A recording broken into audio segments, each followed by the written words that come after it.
What up, though, Pride Nation? Welcome back to another Detroit.Sports.Alliance Roundtable. I am your host, Luke G, and I am excited because there's a lot of news going on, and we have to talk about it, okay? If it needs to be talked about. It needs to be talked about from people who not only love this team, but respect this team, even when this team don't deserve the respect that we're given. And so with that being said, we had to come and do it like this. Now, we will have people joining us as this show goes on a little bit later. But for right now, I want to introduce you to who's on the panel, starting off with my main man, Writer from RachelMarieSports. Writer, what up, though? What's going on, everybody? It is a good night to talk Lions football. We had a lot of news today and over the past week in general. So I'm sure we're going to make some people upset tonight, but that's what we're all here for, is to talk some Lions football. So I'm excited. I'm going to put my disclaimer out when we get going. And so when the time comes, nobody can say they was not forewarned.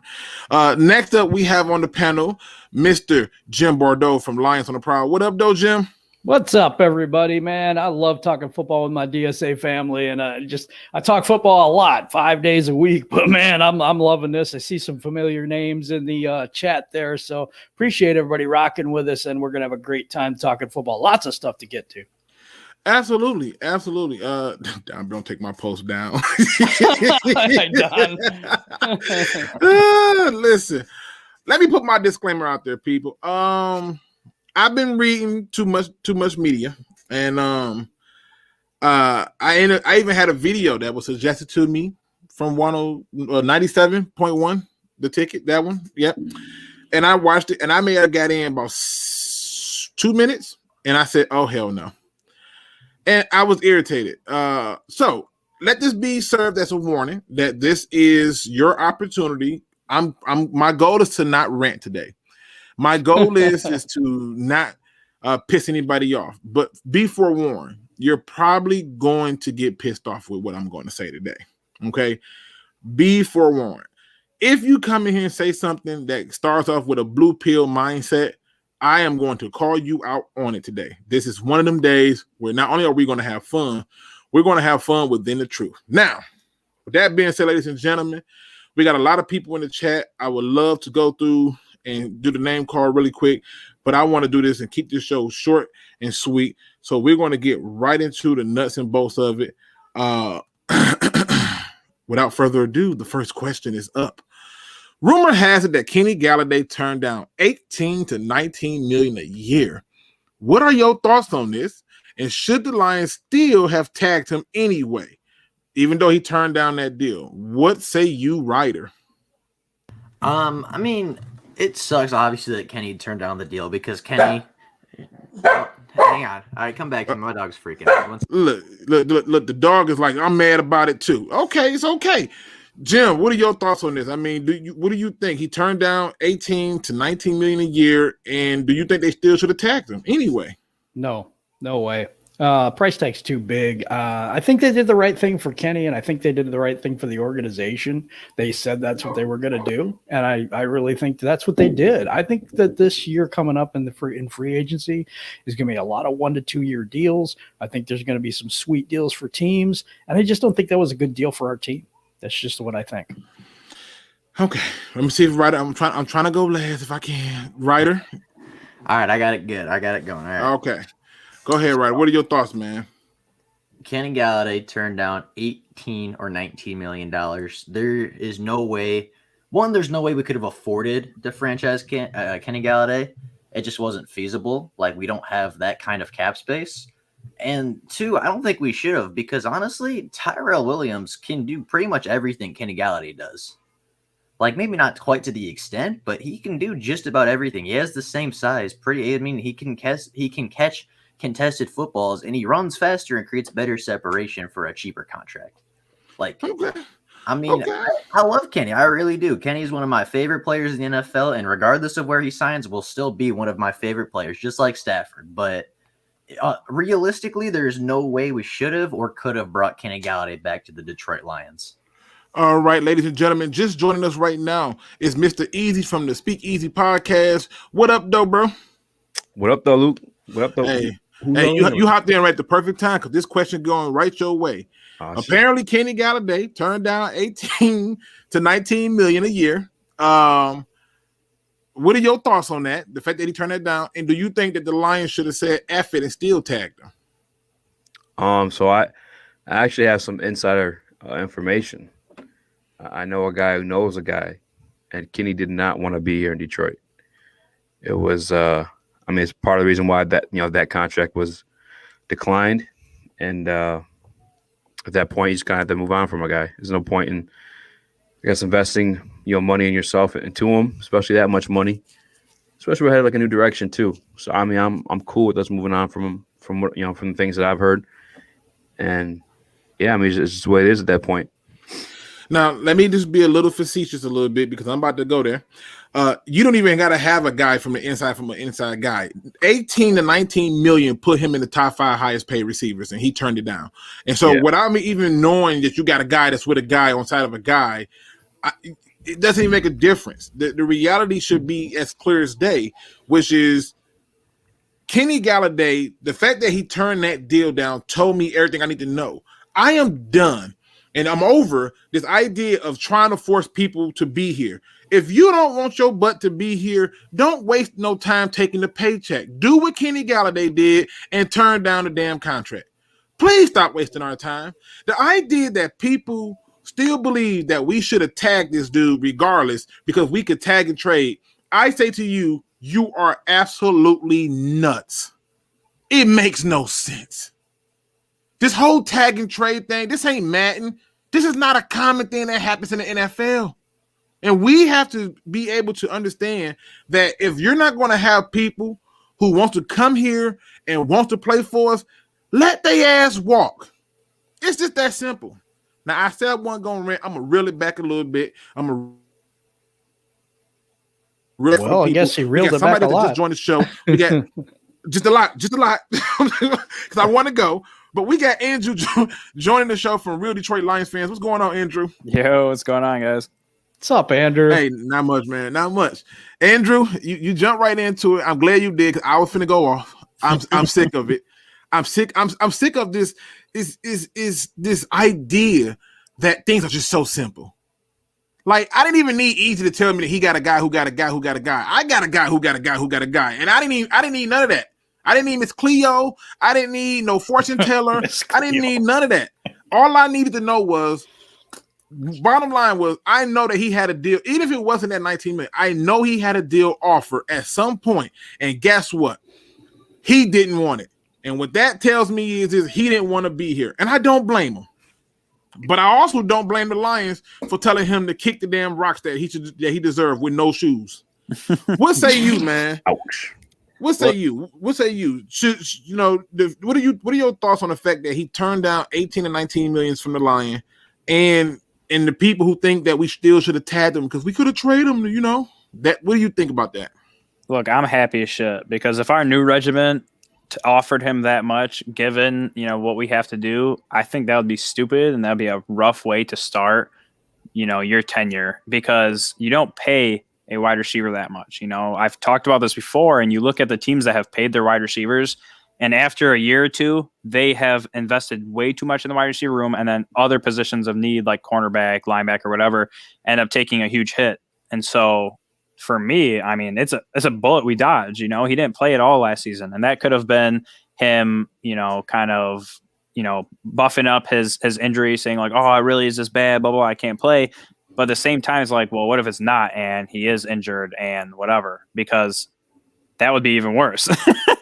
So either way, I feel you. I don't want a player to play for me that doesn't want to. I want people who are passionate. I want someone that's going to break their helmet because they lost the game, because they lost on a game-losing drive or something. I don't want someone that's just like, well, I'm trying to get that paper. Like, dude, good for you. Go to the freaking Ravens or somewhere. Like, right. I don't want get that. Your money. I don't want that mentality. Like, that's not a way to build a franchise. You want players that are passionate and they don't care how much they're making. Obviously they're going to want that pay increase, but that's not the be all end all. You want to have a team that is passionate about the city. And that's why I like that, we have Dan Campbell, because he was passionate. The dude cried when he walked into the stadium, like it means a lot to him. And that's what I want to bring to Detroit and keep in Detroit.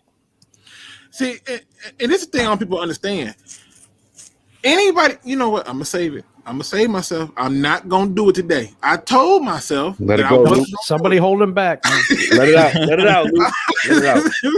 it just blows my mind. Okay, now to switch it up to the next question, because this the other thing that I'm seeing in mainstream media and from fans, which I don't know. According to 97.1 a ticket, the fact that they did not franchise tag Kenny Galladay signals a full-blown rebuild.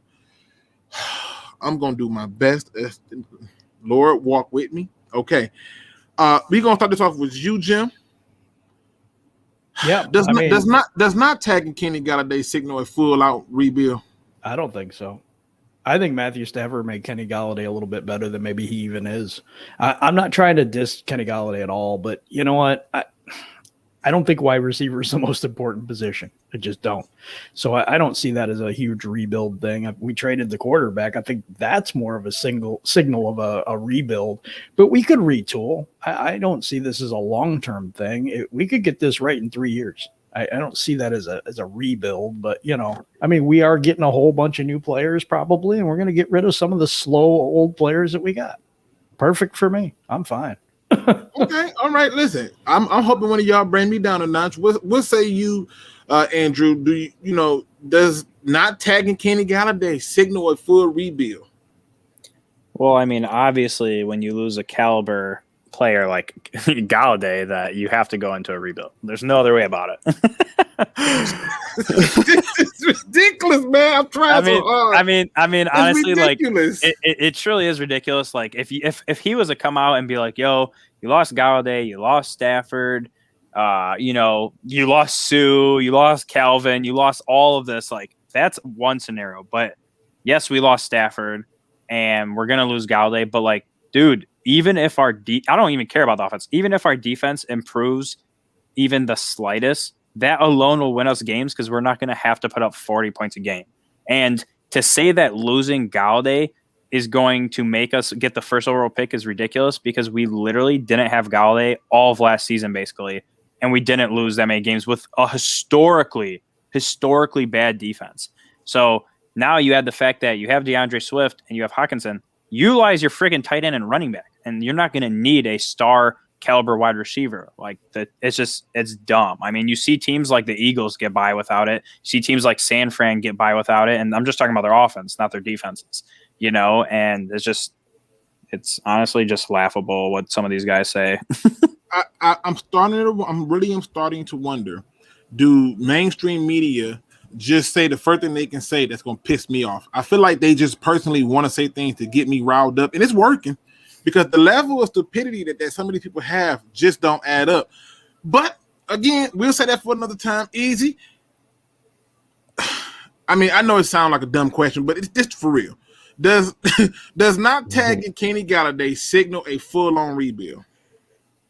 So I had a coworker who was on a conference with Troy Weaver today, and he made a statement that you can't rebuild something that's never been great.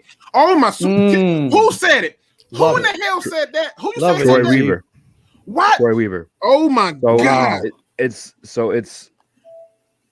true. When it comes to Detroit Lions, as much as it hurts to say, like truly, like hurts my core, like hearing that and realizing that, but like we are building. And it just means that we're building our way and we're not scared to, like take that approach. We have to recognize there's a problem to address it.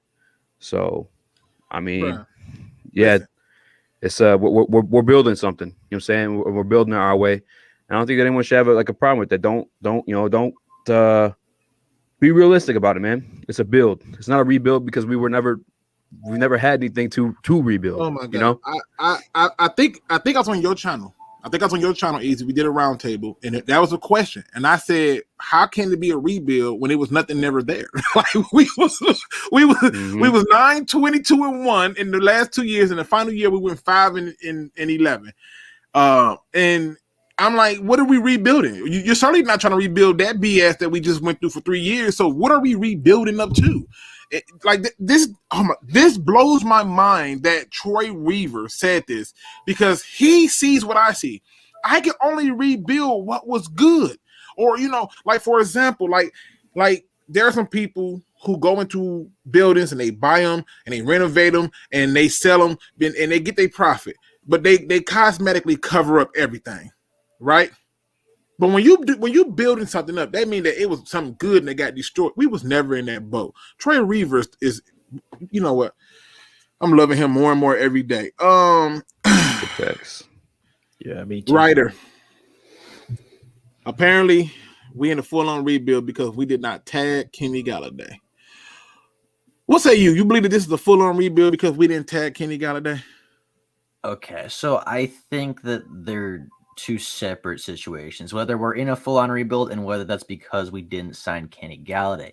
And because I've missed a couple of roundtables in a row, I wanted to come in with a couple facts tonight. So I have pulled up in front of me all of the receivers that had 1,000 yards this season. There were 18 of those.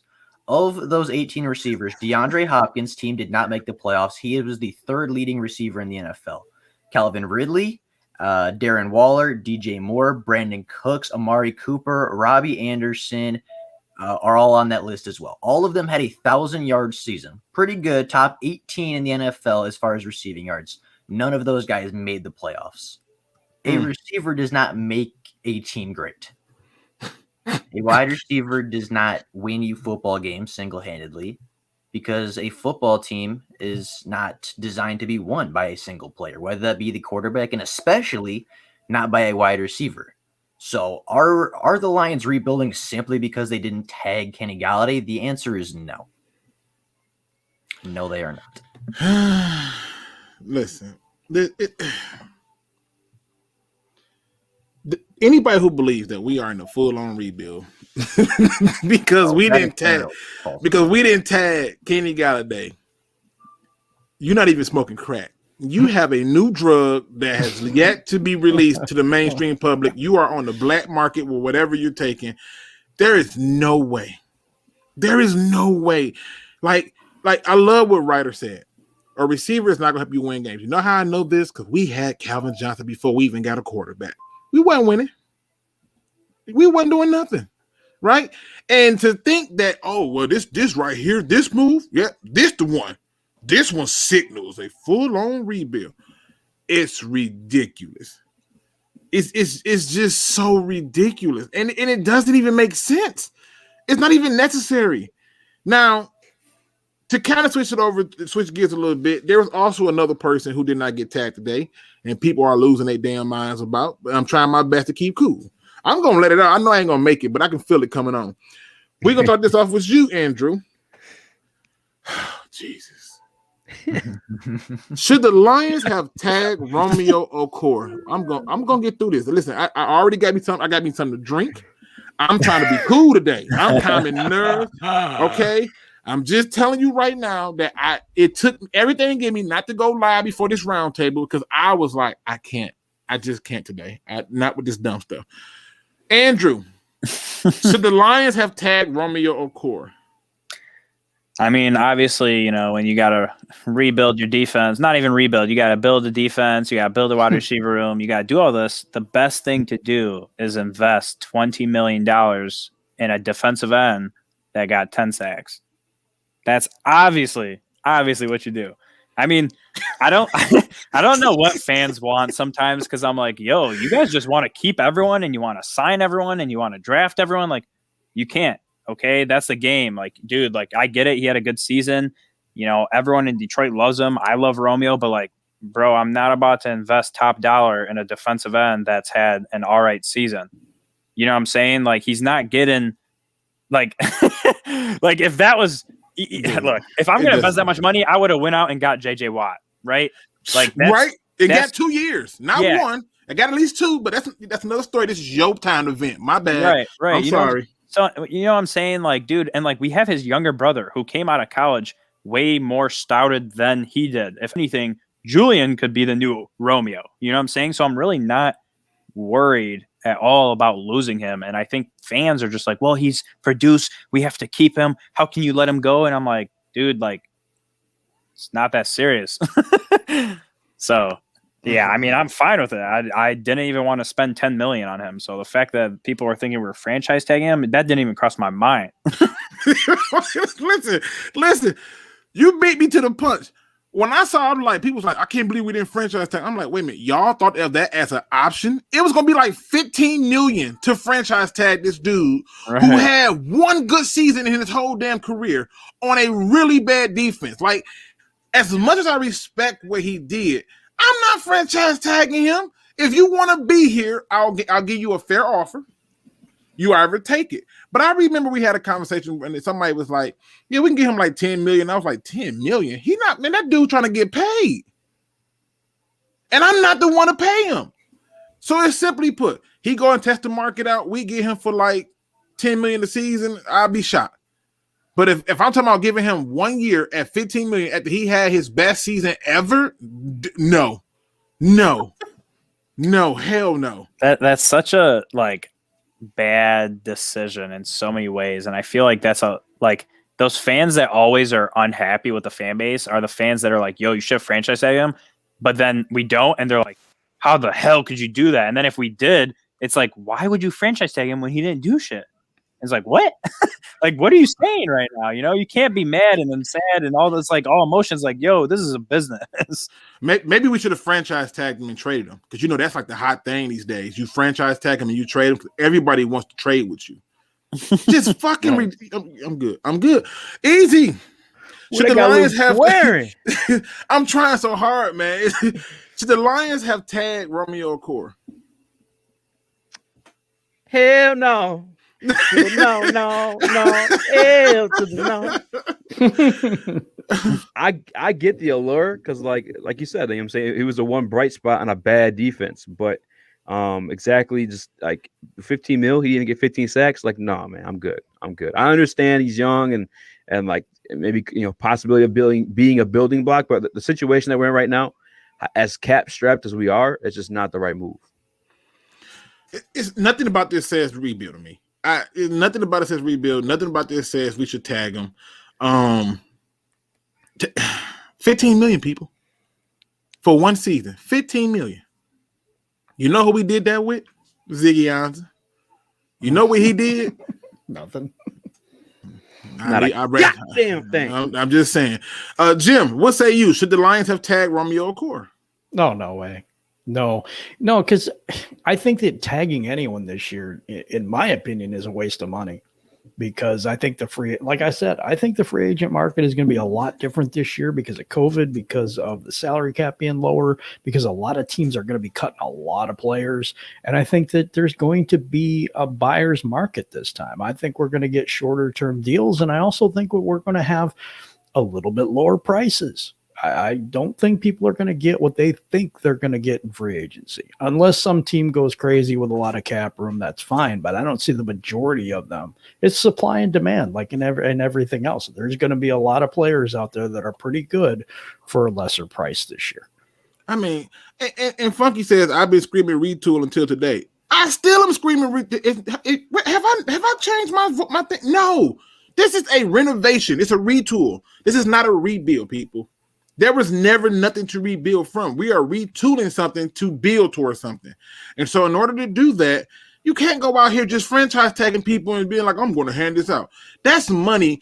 I put it like this. If they franchise tag Kenny Galladay, if they had a franchise tag Romeo Okwara, what money were they going to use in free agency? I'll wait. Mm-hmm.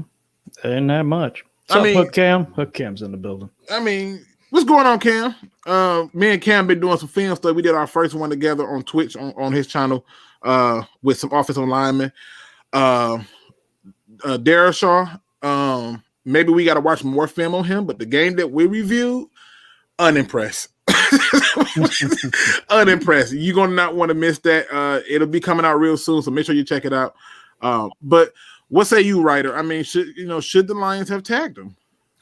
I mean, I love Romeo Okwara. Romeo Okwara, probably not wrong saying that he was the best player on the defense.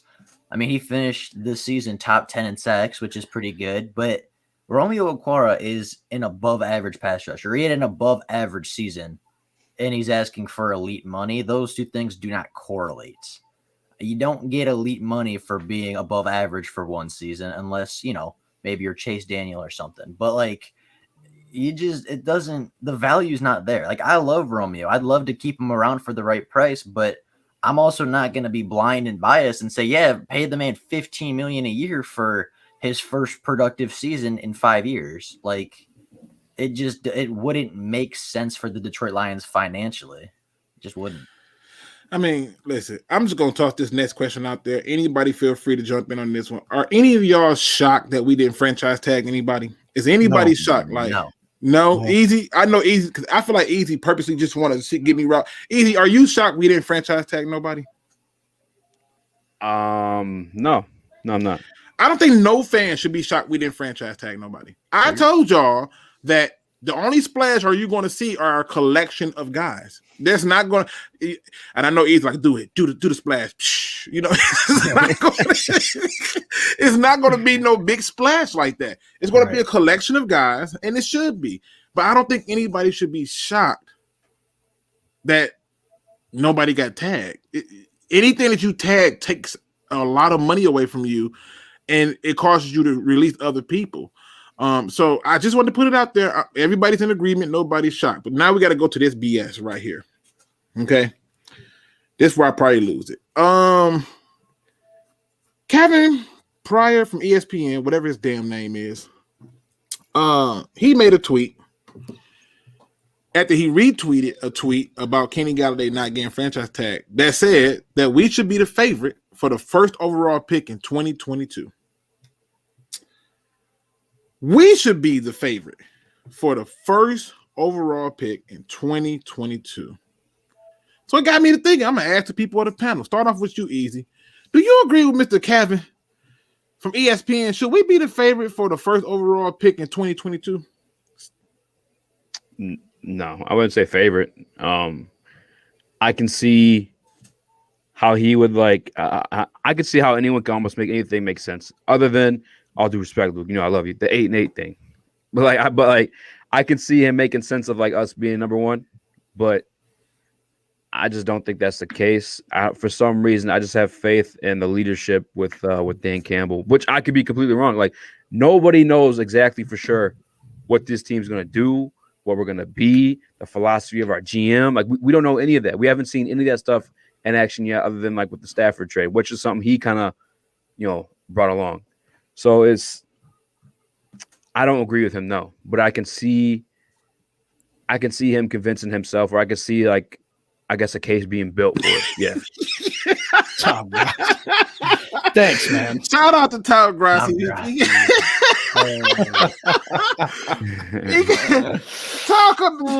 out to him, man. I love his channel. It's always hilarious. He says, hold your heads high.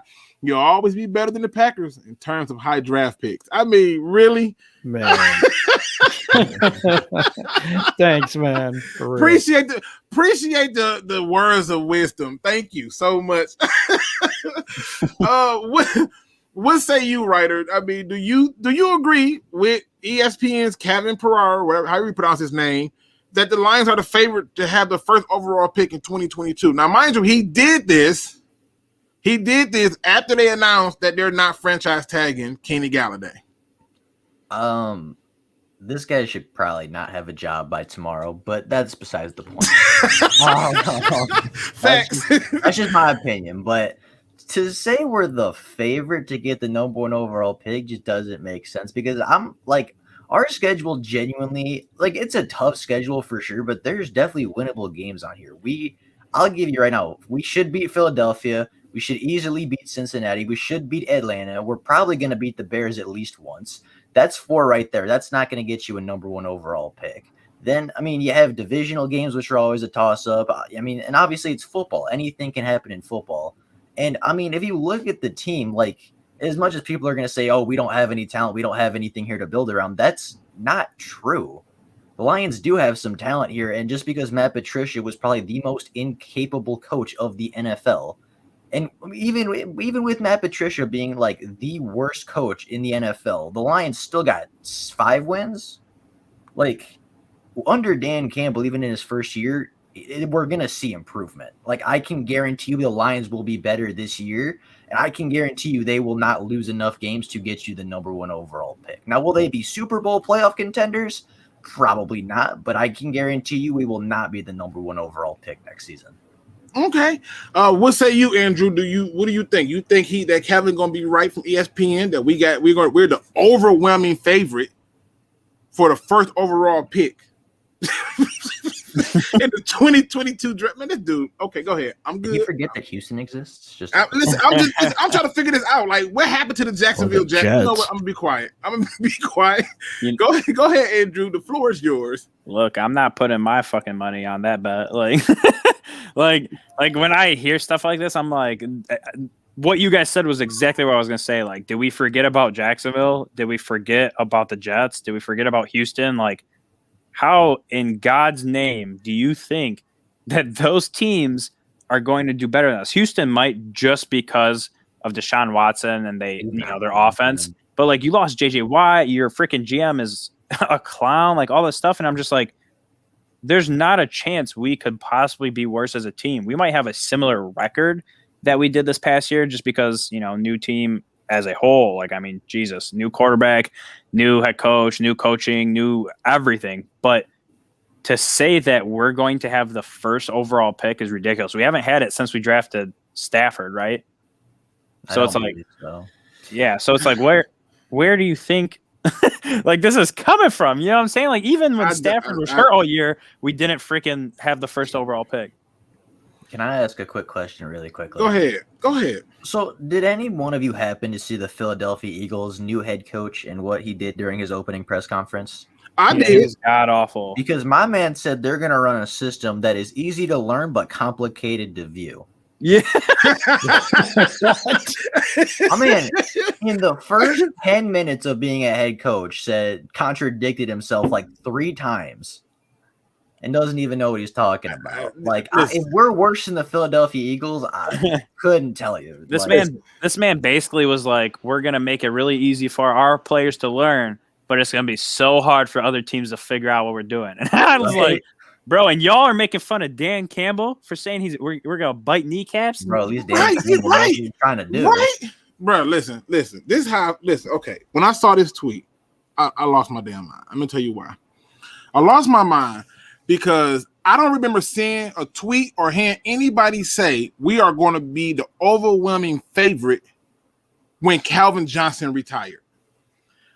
And Kenny Galladay ain't no Calvin Johnson. Yet we lose Kenny Galladay, and apparently we're going to be the overwhelming favorites for the first overall pick. I don't care if he took in consideration of Stafford being traded. I don't care if he took in consideration of Kenny being gone, the new coach. I don't care. It don't take much to go from worst to first. It just don't. It just don't.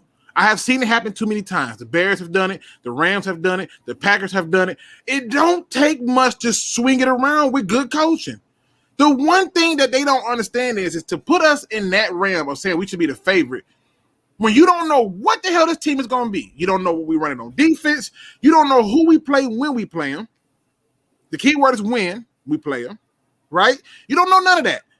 But we are somehow the overwhelming favorite for the first overall pick. We just so much worse than all of the other 31 teams. Yeah, I mean, nobody can be worse than us. I think it speaks to the national media on how they view the Lions. I've said this for a long time. I think there's a bias against the Lions. But number one, what does this dude have? A crystal ball or something? We haven't even picked up a couple of free agents. That's all we've done so far. We haven't had a draft. We haven't had anything, when the actual free agency is started. He doesn't even know what team we're going to have. Right. How the hell can he sit here and think that he's, the Lions, of course, they're the Lions. So, of course, they're going to have the number 1 pick. You're an idiot. Jim, the negative connotation surrounding Detroit is so laughable because they literally bash every single thing we do. And it puts that narrative out there to all the other fan bases, everyone. And so that's why it's so hard that even when we have a good season that people are like, well, you're still trash. And it's like, what? Like, I went freaking 11-5. Like, what are you saying, right? Right. It's so stupid. It really is. Now, to be fair, though, it is well earned over time. Like, we really have been like laughable. But this is a You know? season to season sport. You know what I'm saying? Like the Right, Rams and literally we- went from 3-13 Hold to on. 13-3. Am I going to say, oh, they're shit because they haven't done anything since they had Kurt Warner? Like, no, like they turned it around. Like you jumped 10 wins in one season. Like, and taking it a step further, I don't want to go off of what the history was in the previous time unless everything in terms of variables are still there with the history. None of that exists. The owner is not the same. The general manager is not the same. The head referees are coach still the same. are not the same. The referees can be still the same, but this team is going to score points. Don And it's going to Mulbeck, get stops. We're not going to give up 531 points. Still here.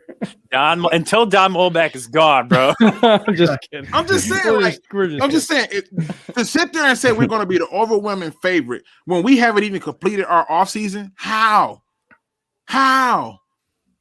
That's like looking at a puppy and being like, hey, he can grow up to be a bear. Can he just live? Can we just have a moment to not be trying to put these high expectations on the damn dog? Let the dog be a dog. He got to be a bear. Why? We haven't even got through the offseason. Why are we going to do this to ourselves? We started the offseason It's early. it's lazy journalism for real. Is what it is. Like it's just easy. It really pickings, is. You know what I'm saying? Like It's easy pickings. Easy. easy, baby. Now listen. Benjamin Flo says, "Hey, Luke G, I'm disappointed you haven't said go green big." Listen. We talking football today, but I talk trash all through my chat. I had people try to tell me about what happened days before and years ago. When Michigan lose, they got to tell you about what happened in 1949. So Yep. we're gonna leave it alone. Go green, baby. Go white. Go green. You feel me? Go white. We in this motherfucker. I'm tired of ESPN. I'm tired of lazy journalism. I'm tired of all this dumb stuff, and I'm tired of people not taking us serious. And the reason that I'm tired of it is because a lot of the times the team that you don't take serious. I remember this one year, they were talking so much stuff about the Jags, and the Jags not going to do this, and the Jags not going to do that, and the Jags shocked everybody. They ran the ball, they played defense, they brought in Calais Campbell, and it was totally opposite of what they thought. And then they had the same thing flipped around with other teams, with the Rams and so forth and so on. And those teams keep showing up day in and day out and saying that you are wrong. Can we get people who give a shit enough to actually pay attention and do some research and put out real media stories? I like what Steve-O said. He said it's a shortcut to thinking, which means bypass the thinking altogether and just say, hey, it's the Lions. They're going to be the first on overall. It's absolutely a shortcut to thinking. It's just ridiculous. So the next question, man, starting off with you, Jim. We're going to work this on down. Christian Jones, man. He finally gone. It took us a while, but he gone. He gone. We wish you well in your future endeavors. That's all I know, man. What is this? I mean, you could time his 40 with an hourglass. Wow, that's how you feel. I'm not even. Damn. I don't know why they gave him an extension. I don't know. I don't know why he was on the team. I'm just being honest with you. He's not very athletic. He's not fast. They tried to use him as an edge, and he couldn't get to the quarterback quick enough. Usually, yeah. Thank you for getting rid of Christian Jones. Our defense should gain speed now, at least. But what did this move ultimately tell you about this new regime? Like, what does it tell you about it? They want athletic players playing linebacker. That's what I think. I don't think they want these slow people that Patricia brought in. That, like I said, I mean, you already have Turtle Tavai. I mean, you don't need Christian Jones too. He called him Turtle Tavai. He's slow as hell too. Second. Oh my God. Sorry, dude. He's slow as hell too. But I think they're going to reform this defense, and I think we're going to have some players that have some speed, lateral speed, and things like that, more athleticism. That's where I think we're going. Okay. I know everybody want me to rant. I'm fighting it, y'all. Y'all don't understand. I'm trying to get through. I told myself that I'm gonna make it through here without ranting. I said this to myself. I'm gonna try my best. I've been drinking my, I'm sitting back. All right. Drinking my tea. All right. I'm chilling. All right. I'm sitting back. Listen, I'm just trying to be cool. Writer, Christian Jones is finally out. What does this say about the new regime? All right. So my opinion on Christian Jones actually changed after I saw your video, Luke, talking about it. And I think you were right in the video. I think he was smart enough to know what he needed to do, but I don't think he was smart, or I don't think he was athletic enough to get there and actually make the play. which No, doesn't matter. nope. Because You know, it's just the reality. Shout out to Smitty. He said he ain't got to go home, but he got to get the hell up out of here. and that was the big problem is like, even if you saw it, he couldn't get there. So it doesn't matter if you see the play because you weren't making the difference. You weren't getting there. You weren't stopping the guy. So unless he could message someone else to get to the the ball carrier, or the quarterback. Send a handwritten letter and the guy might get there before him. I don't know. But no, I think this just says that this new regime like truly isn't biased. And they've been trying to say that right there, like, oh, we're evaluating this team. We're going to put the best players on the field. But that's exactly what Patricia said. And somehow Christian Jones started all those games for the Lions. Oh, no. How about week 1 of his first game ever? He started Tavon Wilson over Glover Quin. Exactly. Right. This tells me that they're not biased. This tells me that they have eyes, that they have common sense, which is an upgrade. And it tells me that they are actually doing what they say. They are actually evaluating this team. They're going to try, in their eyes, to put the best players on the field, not because they fit the scheme the best, but because they're simply the best players. Facts. Is fantastic. That's great news, and that makes me happy.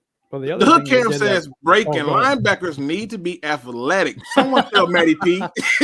Right, tell I was him. laughing. Well, they got rid of Marcus. They got rid of Trufant too. I keep saying Marcus. Dude, they got rid of anybody. They got rid of anybody who says something intelligent. Let's go. Let's go to Andrew. What are your thoughts, man? What is the fact that we finally moved on from Christian Jones, which felt like it took forever? What does this say about the new regime? Bro, that they're not dumb as shit and they can recognize talent. Like, I mean, honestly, like, dude, the fact that he got an extension, like, I was like, man, I lost so much faith in this damn team when that happened. Because I'm like, dude, like, what are you looking at? You know what I'm saying? Like, you really think that this is the best man that you could put at that linebacker spot? Like, what are you saying to me? I don't even listen. When they re-signed him, I remember thinking to myself, like good to save money, but you know what else would have saved money? Letting his ass walk. like we didn't have to spend this money. We could have did so many things differently. And if you really want to save money, just don't sign the guy who can't get to the play. It's one of the reasons why I got so irritated when people kept talking about Jared Davis. I'm like, Jared, who playing next to him that you happy about? Who? Nobody was playing next to him that you can be happy about. You got one guy who act like he's afraid to take on blocks. The other guy who decides that, you know what, I'm gonna play today, maybe not tomorrow. What was you? The D line was in constant disarray. I didn't know what you wanted from the guy, so that's why I made the video. And I'm like, based on what the film say, he's an elite player. I'm just so over a lot of the dumb stuff. But Andrew, you got anything else you want to add to that before I go on the easy? No, I mean, honestly, it shows that we're not going to be the same team that we were, and that's why that even though we lost all the plays we did, that I have more faith in this team than I did last year with the talent that we had. You mean to tell me that we're not going to have the first overall pick in 2022? Damn. I mean, you never know, but look, you got Looney Tune and Izzy, like, just let it out, let it loose. It's right there. I'm fighting it. Y'all don't understand. I'm fighting it because I'm like, dude, I'm trying not to rant. But easy, man. What are your thoughts, man? They finally get rid of Christian Jones. I know he was one of your favorite players. How you feeling about How you feeling about this? I mean, it's kind of like I said earlier, man. These guys aren't afraid to admit, what looks wrong with this team. You know what I'm saying? Like, even if it sets them back this next year, they want to build this thing the right way. They want guys, in my opinion, that are going to compete, they're going to give effort, and then they want to be successful, individually and as a team. This is what I'm getting from it. Like I said, we can't say nothing for sure because we haven't seen a damn thing yet, really. But it's like I said, it lets me know that if you aren't producing, or if you aren't anything of value towards the way they want to do this thing, you're gone. They don't give a fuck about your feelings. Right. Hey, now I love this idea. Cut Shelton and Williams and bring Sue back to bite off some kneecaps. He gonna bite them off, stump them off. I mean, I remember fans really wanted him gone. They really wanted him gone. Like, oh my God, he's such a dirty player. He had the audacity to step on the opponent. I'm like, it ain't his teammate. What you mad about? Like, are you serious? Of all people, it was Aaron Rodgers.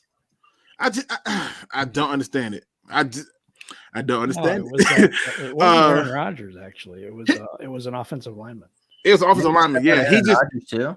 No, he just did Aaron Rodgers dirty. He was really aggressive. I'm gonna say he just gave him a little love tap. That's all it was. That's all it was. That's all it was. Wasn't nothing crazy. Listen, this Aaron Rodgers. You see Aaron Jones about to be a free agent now? Yep. Yeah. And he should not be. He should not be on the Lions radar. Crazy. No. But the reason Aaron Jones can be a free agent is because they got AJ Dillon. They still got Williams, the other Williams. I'm drawing the blank on his first name. Jamal Williams. But they got real. Aaron Jones elevated that offense. He did. But him and Jamal Williams, I think, were a great one too. But now you're gonna have Jamal Williams and Dillon. So and they can still go out and draft a Najee Harris if they wanted to. They got options. Here's how I feel. What this release tells me.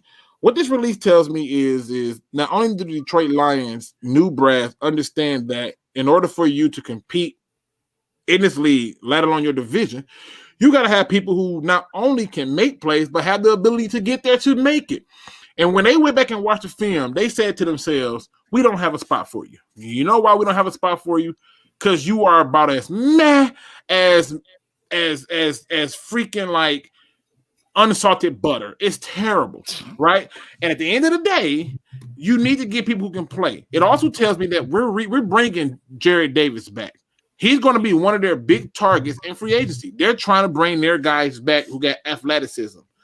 But it also tells me that they want to make sure that they got money to get those collection of guys who can help. Okay? There are people we can get out there that make sense. All right. Now I know everybody want to be on Jelani Tavai head and he's slow. I get it. He is slow.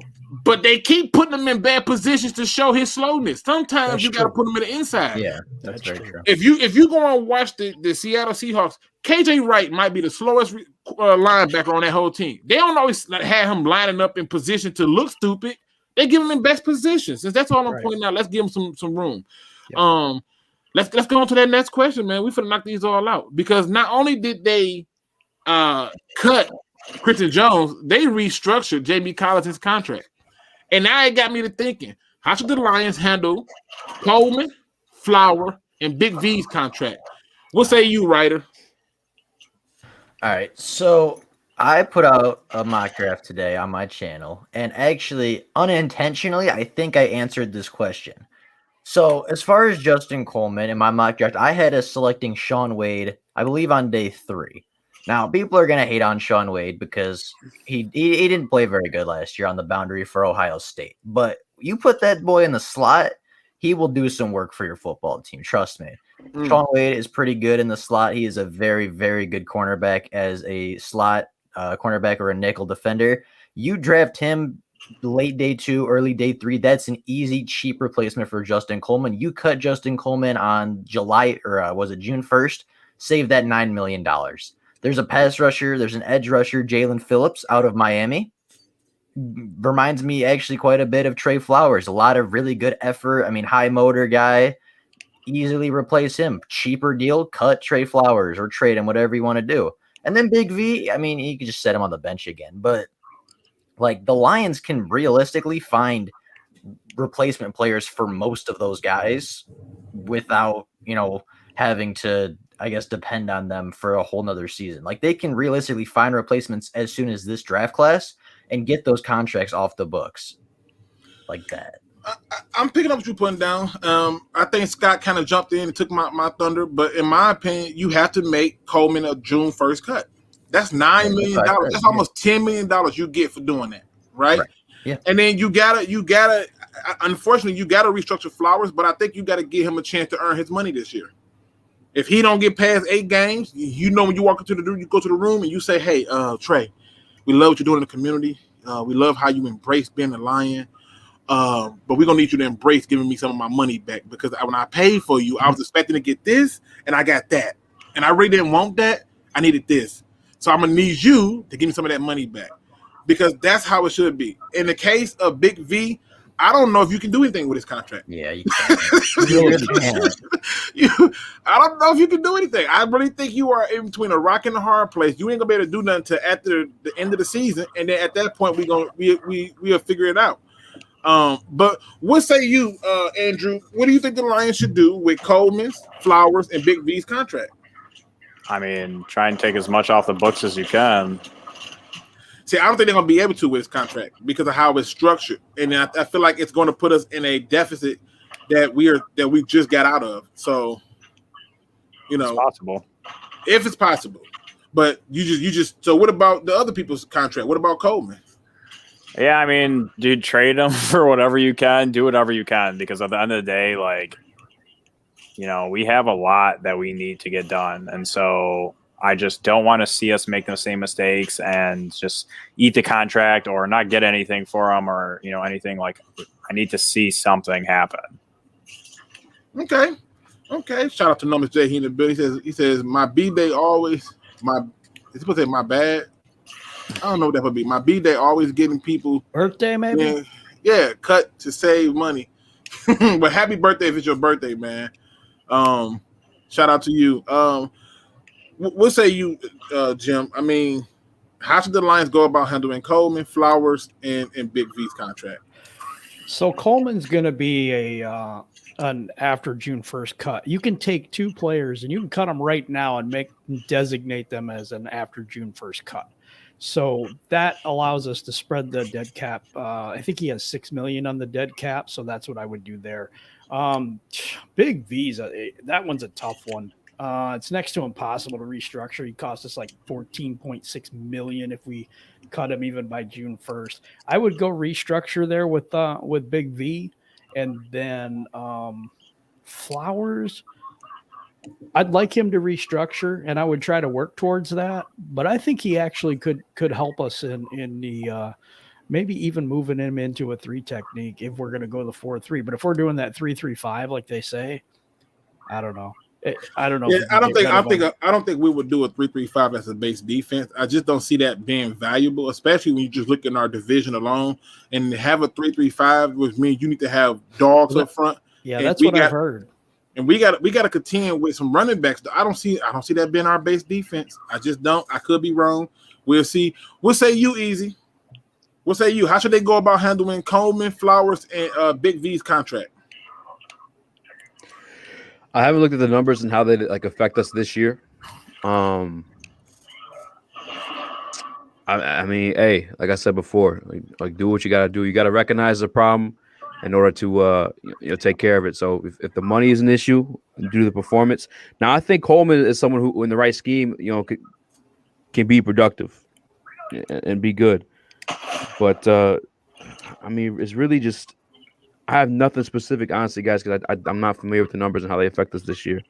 Okay, well, listen, that's fair. We don't want you to sugarcoat nothing. To keep it 100, we got a. Speaking of 100, we got 100 people in the chat. Get them likes up if you have not hit the likes yet. We are definitely going to keep the show going. We want to talk and stuff. Also, be getting your questions together because you're going to have an opportunity towards the end to ask us whatever you want to ask us. You can make it very specific. It says my birthday is June 1st. That was kind of my point. Whoa, well, happy early birthday. Okay, but yeah, June 1st is going to be a sad day for a lot of people, but you. So you should celebrate it. you should celebrate it. But the rest of them, I'm pretty sure they might want to start submitting resumes. Just saying. But let's keep this show going, people. So here's the rumor, man. I think this question had to be on here because this means so much to me. The rumor is the Lions are trying to trade Chase Daniels, and teams are interested. This blows my mind. Teams are interested. Now, I'm going straight to you, Jim, on this. What are your thoughts on this, and what do you think this means for the Lions? I think this means the Lions are smart. I mean, come on now, crazy. This is a no-brainer. If you can get somebody to get us a pack of balls for this guy, I'm glad. I don't give a damn. This dude, we paid way too much for a backup quarterback. That I don't understand why we did that in the first place. But of course, that was the former regime. And you know what? If teams are interested, hey, I'll take whatever I can get for them. Okay. Oh, listen, I want to put it out there. Apparently, I'm gonna say it again, people. I get a Happy Meal for him. I'm happy. People are calling and taking the phone calls from the Lions for freaking Chase Daniels. Easy. What do you think this means for the Lions? What do you think about this? Ain't no way in hell anybody's calling fucking Chase Daniels. Hey, look, what? Marvin Tober says, "Who wants Chase Daniels?" Who in the fuck? And then I saw something too. Maybe it was in the group chat or like Twitter or something like that. Someone's like, "Oh, he's a great like leader and teammate." What the? We had a whole starter that was supposed to be a leader. Like, what the? We were paying him a lot of money to hold that clipboard last year. Man, right. Yeah, man, a little bit. But. Most expensive desk in the league, man. I don't even think the damn. I can't. If we trade him, I will have all faith in Brad Holmes to turn this thing around. If he somehow is able to get value back for Chase Daniels, I'll be astonished. I might be more mad that we didn't trade Kenny Galladay. Listen, Hatterhouse says, he says accept the first offer. J-Mo in the building. Accept the very first offer that comes in for him. J-Mo, what up, though? Oh, what's good? Can y'all hear me all right? Yes, sir. You weren't back there too long, was you? No, I just hopped in here. Okay, my bad. I was making sure I was paying attention. All right. J-Mo, since you came right in here, people, we know we got the heart of the city. I know this finna get interesting. Apparently we finna trade Chase Daniels, and we got people who are interested in listening. What do you think this say about the Lions, and what do you think this means for the Lions? Well, I think it was yesterday the greatest move in Lions history happened. And Christian Jones was let go. Yes. Like that was the greatest move in Lions history. But if they get rid of Chase Daniels, I might have to just, go to Ford Field and just take a picture just out of respect. Like if they get rid of Chase Daniel and Christian Jones back to back, like the Drake song, I might just shed the tear on live. Like that would be beautiful. Please get rid of him. By the way, he's utter garbage. He doesn't help the team in any way, shape, or form. He's nothing but wasted money. So I want him going. Dude, One Pride 40 said them bag of Doritos gonna taste something different. He like, give me a bag of Doritos and you can have Chase. That's how far he's come. Yep. It says Chase is a solid mentor type. He's going to be a future quarterback coach. What is he saying those can't do? Teach, yeah. Let him go teach somewhere else. I don't want to hear none of that. Yeah, let him go teach somewhere else. Do teach. I can teach. like me and Chase Daniel ain't doing nothing different. He know way more about football than I do, but I can teach. Marvin Tober is on fire. He said Chase need to be chased out of town. Listen, I get a burger and fries and I'm good. Listen, let me just tell y'all really quick what I think this move means for me. First of all, it lets me know that the fact that you got somebody on the phone that's willing to take your conversation and have you interested, it lets me know that we have underestimated John Dorsey and Holmes way too much. Or the you fact, have drunk people on the other I line. mean, how does he, right? Like, what did he drug him or something? What the hell happened? If you get anything for Chase Daniels, oh my God, you winning. I don't care what you get, you're winning. You know how I chewed the Lions out for trading that pick with people who were dead man walking for Everson Griffin? I will forgive them if you get that same pick for freaking Chase Daniels. There's no reason. Hey, who is playing video games? I know, right? Like, I ain't doing it. Not me. I don't know who that is. Now, let me go down the line. Andrew, what do you think? I mean, they trying to trade Chase. Apparently, they got people who are interested. What do you think this means for the Lions? Game real quick. Look, I'll be real with you. The fact that they even have offers or anything is it just tells me that, dude, this is different. Because like we shouldn't even have this man on our team right now with his contract, you know what I'm saying? So like it just makes me happy. It shows you that these guys are doing everything in their power to freaking get a better team. And this is it, you know what I'm saying? Like the way to do that is literally to be willing to trade everyone, be willing to make moves that can push you above and beyond. And a lot of times people are like, well, you just signed him. Why would you trade him? If you can get something better or a better return that's going to help you in the future, even this season, like you go for it, and Chase Daniels sitting on the books at $6 million sitting on our bench is the dumbest crap I've ever seen. They had backups like Jameis Winston and players like that, Marcus Mariota, who are going for $1 million. This man threw 5,000 yards, $1 million. You know what I'm saying? So like having Chase Daniel, who isn't going to do crap, like that's the definition of a dumbass. Like, like why do you need a backup quarterback to help you, with like play calling and this and scouting? Like that's what you have coaching for. That is literally what you have coaching for. Like, don't come at me with all that. Listen, now this is a good question by BD Buster, and I'm just gonna jump this one in there because I think it's an interesting question. He says, if we trade Chase Daniels, do we draft a quarterback this year? I actually think that this is the opposite. By trading Chase Daniels, I think that they like what they see in somebody already on roster in David Blau. Or I think it's literally somebody in the free agent pool that they feel better about. But I don't see them using that pick on a quarterback because I think they got too many holes to fill. Now I know Easy disagrees with that, but we only a few months out, and they'll probably do something different. But we'll find out soon enough. But do anybody think that this means that we getting another quarterback by trading Chase? It could be. Well, I like the fact that Brad Holmes is going out there and saying, "Oh no, we're open for that." Well, yeah, we're facts. Instead of Bob Quinn getting another quarterback before the draft, and right, then, and that shut down all. It shut it all down. And then he can try to come back and be like, "Yeah, we're still thinking about a quarterback at 3." Oh yeah, you are. Wink, wink. Point. Speaking of dumbasses, you know what I'm saying? He did that other dumbass move. You know what I'm saying? Right. I mean, Brad Holmes is out there saying, "Oh no, it's on the table." So he's not like tipping his hand, and that's very positive for me. You know what helps selling that point, right? You know what helps selling that point is by getting rid of your freaking backup. Yes, yes. You know what I'm saying? Like, you're doing the exact opposite of what Patricia did. And he said in multiple press conferences, he's like, yeah, I like all the flavors of quarterbacks there are, blah, blah. Like, you can never rule out, especially when you have such a high pick and this and that. I'm like, yo, if we pull off a trade in this draft, I will be the biggest Brad Holmes fan. Like, you have no idea. Right. I mean, listen, and I think Don Burr points on a good thing on what he's watching with this new regime is how we draft in the rounds 3 through 7. One of the things I liked about Quin was he did find late round gems. The problem that I had with him was the more you hear how his attitude was, the more you like, what the hell? Like, oh, TJ, you're not the guy we drafted. You having too much fun. Like, what? That is the dumbest shit, dude. I heard that and I was like, what do you mean he's having too much fun? Like, that's what you want your players to do is enjoy like playing the game. I don't think Bob Quinn and Matt Patricia get enough blame for how bad they destroyed this team. People just want to blame the players. Like, you told this man he was having too much fun? I ain't never heard nothing like that before.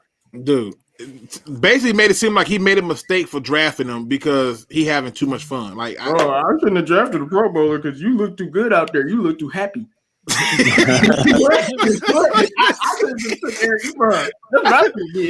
I think Quinn's downfall for me was his free agent acquisitions. Every year we just overpaying for people really aren't that good. Good. Marvin Jones and Quan Bowden. Oh, he fell down after that. That's good, but for every one of those, you got a lot of people that don't pan out here. It really wasn't good to me. I'm just listening. I'm just putting it out there. I'm gonna go to the next question because I want to like get these last two and then get to the question of the people. This is a fun one for us because this one comes straight from a subscriber, which I liked it. I thought I'll add it. He says, what is your under the radar move Lions need to make? Like under the radar, but they need to make it. So we're going to go down the line. Starting off with you, J-Mo. What is the under the radar move that the Lions need to make? Well, I wouldn't call it. I don't even know if it's underrated. I'm sorry. This is just the move I want. And I was about to type it in the chat. And the move is if we get Zach Wilson, I'll cry tears of joy. I don't care if it's underrated. Give me the quarterback I want. But besides that, though, Curtis Samuel. Okay. Oh, Curtis. Wait, the receiver? Yeah. I see what you're going with this. I see what you're going with this. But okay. Zach Wilson, so I can be the happiest person on earth. Okay. Zach Wilson, Brad. Andrew, what say you? What is that under the radar move that the Lions need to make? Look, I'll be honest with you. I read this question before we went on, and I was like, I can't think of a single thing. I respect that. Because like I look at it and like under the radar to me is like you're finding a diamond in the rough, and like I feel like, I mean, I don't know all the free agents. I'm just gonna be real. There's not really someone that we're gonna get for like $1 million. That's gonna be like, oh my god, this is the under the radar move. Like I feel like they're all pretty straightforward in terms of who we would want, and they're gonna be expensive. And I don't want to invest all this money in free agency. Like I don't mind if you grab someone cheap, that's gonna be a starter on your team. But don't go ahead and drop like 15 mil a year on any contract. Like you need to clear out what you have so you can build from it, and not just going and buying people and whatever. Okay. We got one that says under the radar move, fire Rod Wood. Damn, all he do is handle the money. I mean, he just makes sure that. Hey, I kind of like that though. I like that too. I kind of like it. Rod Wood has done some shady. Man, we can find somebody better. The only reason he's there is to make sure that everything is ran appropriately. So Rod Wood be out there shady. I swear. Listen, I'm gonna leave it alone. Easy. Give me your under the radar move the Lions need to make. They need to sign me to a 1-year deal. Wow, quarterback position. That's way under. At the what Super position? Underrated. Shit, I play everything. You know what I'm saying? No. He said quarterback at first. Y'all heard that. He said, well, they need a backup. Right. Hey, I hold that clipboard, and I can be a great teammate. Okay, help y'all clear the problem. Chase Daniel. I watch your kids.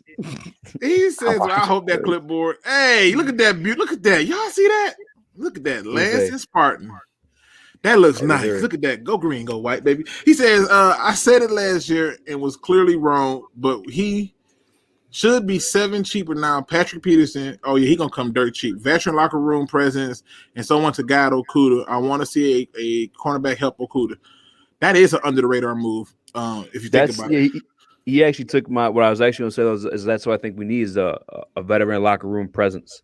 Somebody who's respected around the league and can establish, like I said, our foot going forward and whatever this regime plans to be. Kind of like back to like what Van den Bosch was, with the Jim Schwartz turnaround. Yeah.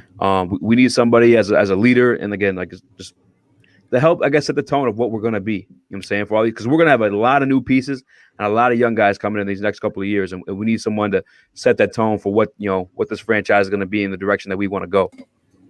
Okay, Troy said, "So you more like a fullback." I was a badass fullback. I ain't gonna lie. I was fucking them up back then. What say you, Jim? What's an under the radar move that you think the Lions need to make? Now, see, I took this a different direction. I was looking at, I'm going to address the offensive line at number 7. Okay, draft. That's your under the radar move. Yeah. Oh, it is because most people want a wide receiver, right? Or they want a quarterback, or they want Pitts, or this guy, that guy, the other guy. And I'm looking at Slater from Northwestern. That's a different beast. Jim. I'll tell you what, Jim, you just made my day, man. Mm-hmm. That's a different beast. I'm gonna just tell you the truth. When we did our film study, he was one of the people we looked at. We were probably only about 2 minutes in. I was like, I see enough.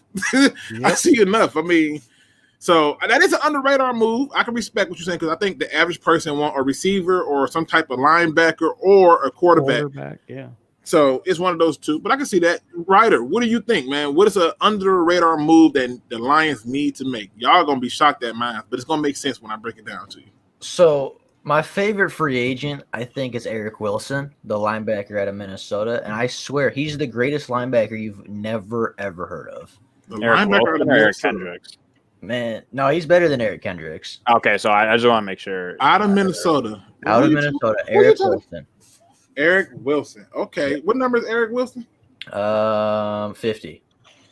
Okay, I'm going to check him out. He is one name that has not come up on my board. So last year, and I know these are just statistics, but he totaled 122 tackles, 3 sacks, 3 interceptions, 2 forced fumbles, a fumble recovery, and 8 passes defended. Also 9 QB hits and 8 tackles for loss. Man, you got a lot of love for Minnesota. I've noticed you said PJ Flack, and I've noticed now we with Eric Wilson. I'm starting to wonder, are you You might be a Minnesota fan. I'm just might be a Gophers fan. I'm just saying. But I'm picking up what you put. That's an underrated move. I promise you, Eric Wilson is a very good linebacker. But I think the biggest thing that's important for the Lions is they can't fall into the trap of overpaying people. They got to be smart about who they give contracts to, and they can't force themselves to make that big splash move. So, they can't fall into that trap of trying to make the big splashy move. Just nope, can't make that big splash. Fact. We got 102 people in the building. Make sure you hit that like and subscribe button. Everybody on here are linked in my channel. They're in the description, and they are on my featured channels. Now, I liked it what Tokyo Rockstar said. He says underrated move is get Swift a running mate. That is an underrated move. Looney Tunes says easy be our right tackle. I don't know why. I like the one that says easy could be a long snapper and get rid of Don Muleback.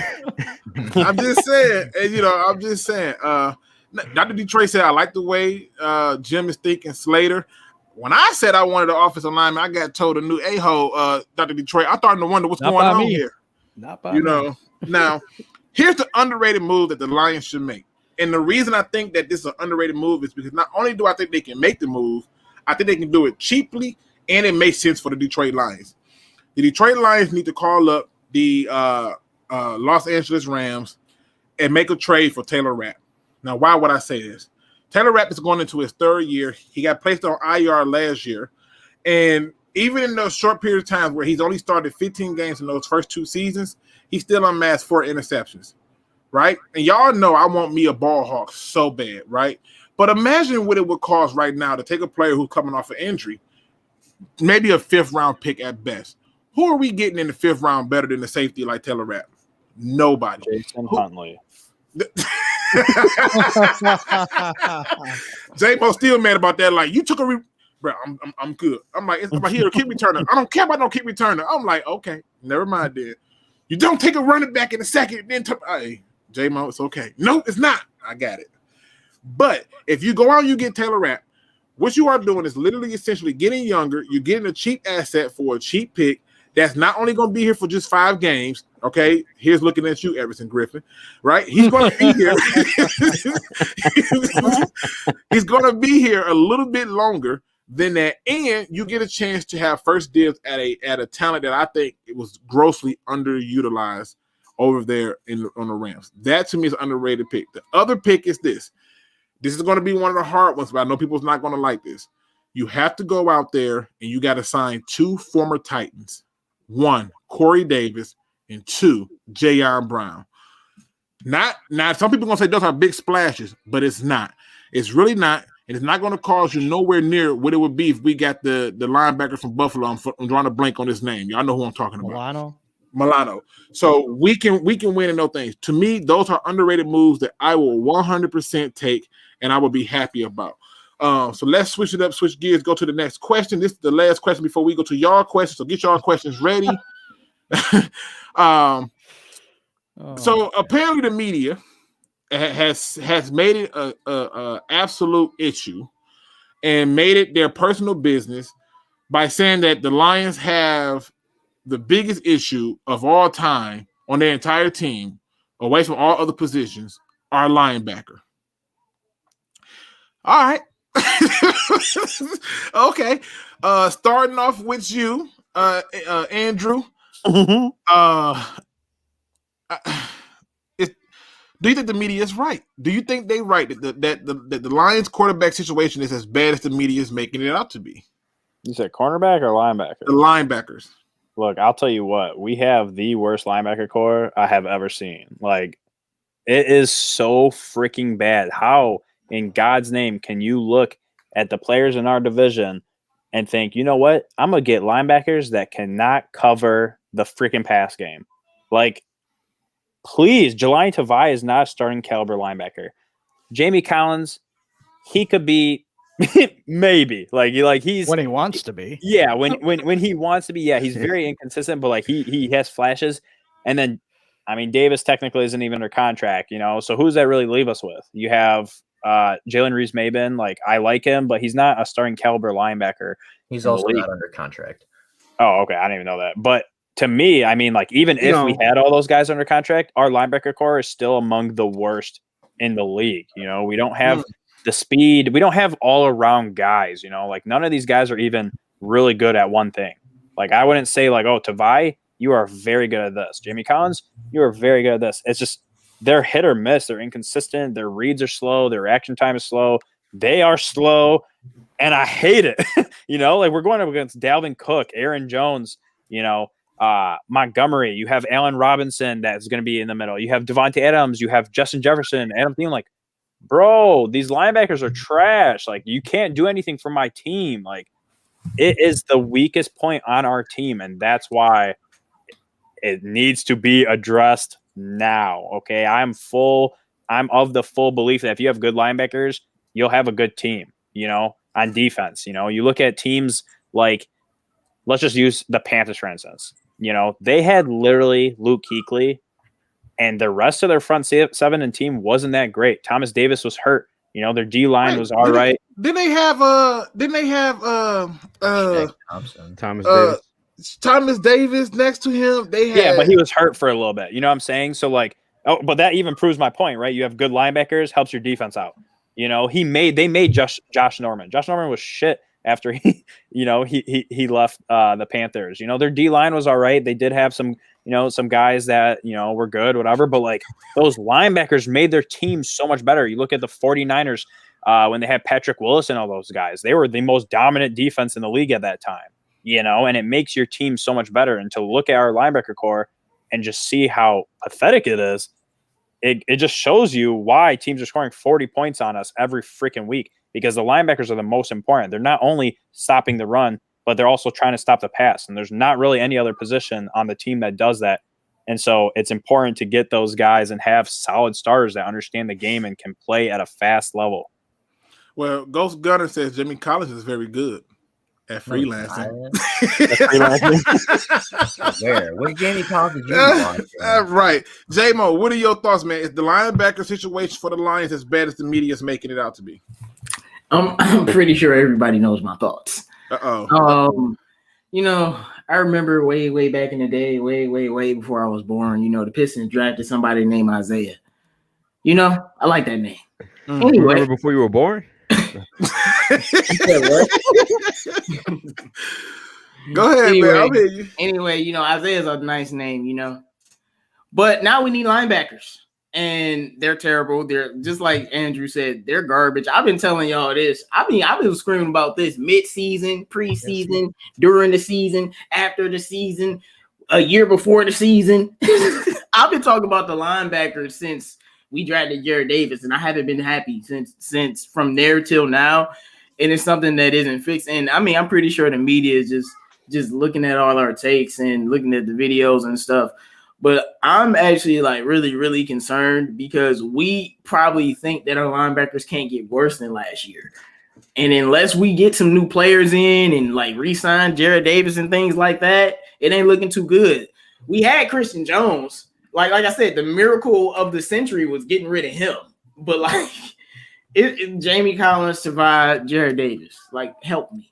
You know, like our linebackers so bad that we have to play a lot of cornerbacks just because they can cover better than linebackers, even if they can't be as physical. It's just like, it's that bad that we got to sacrifice, you know, physicality for speed because our linebackers are that trash. They're right. It's the worst unit on the team. I said that last year too. I'm sticking with it. I'm praying for us. That's all. Praying for us. All right. What say you, Ryder? Is the linebacker situation as bad as the media is making it out to be? Okay. Also, get y'all questions ready, people. We're finna go into y'all questions.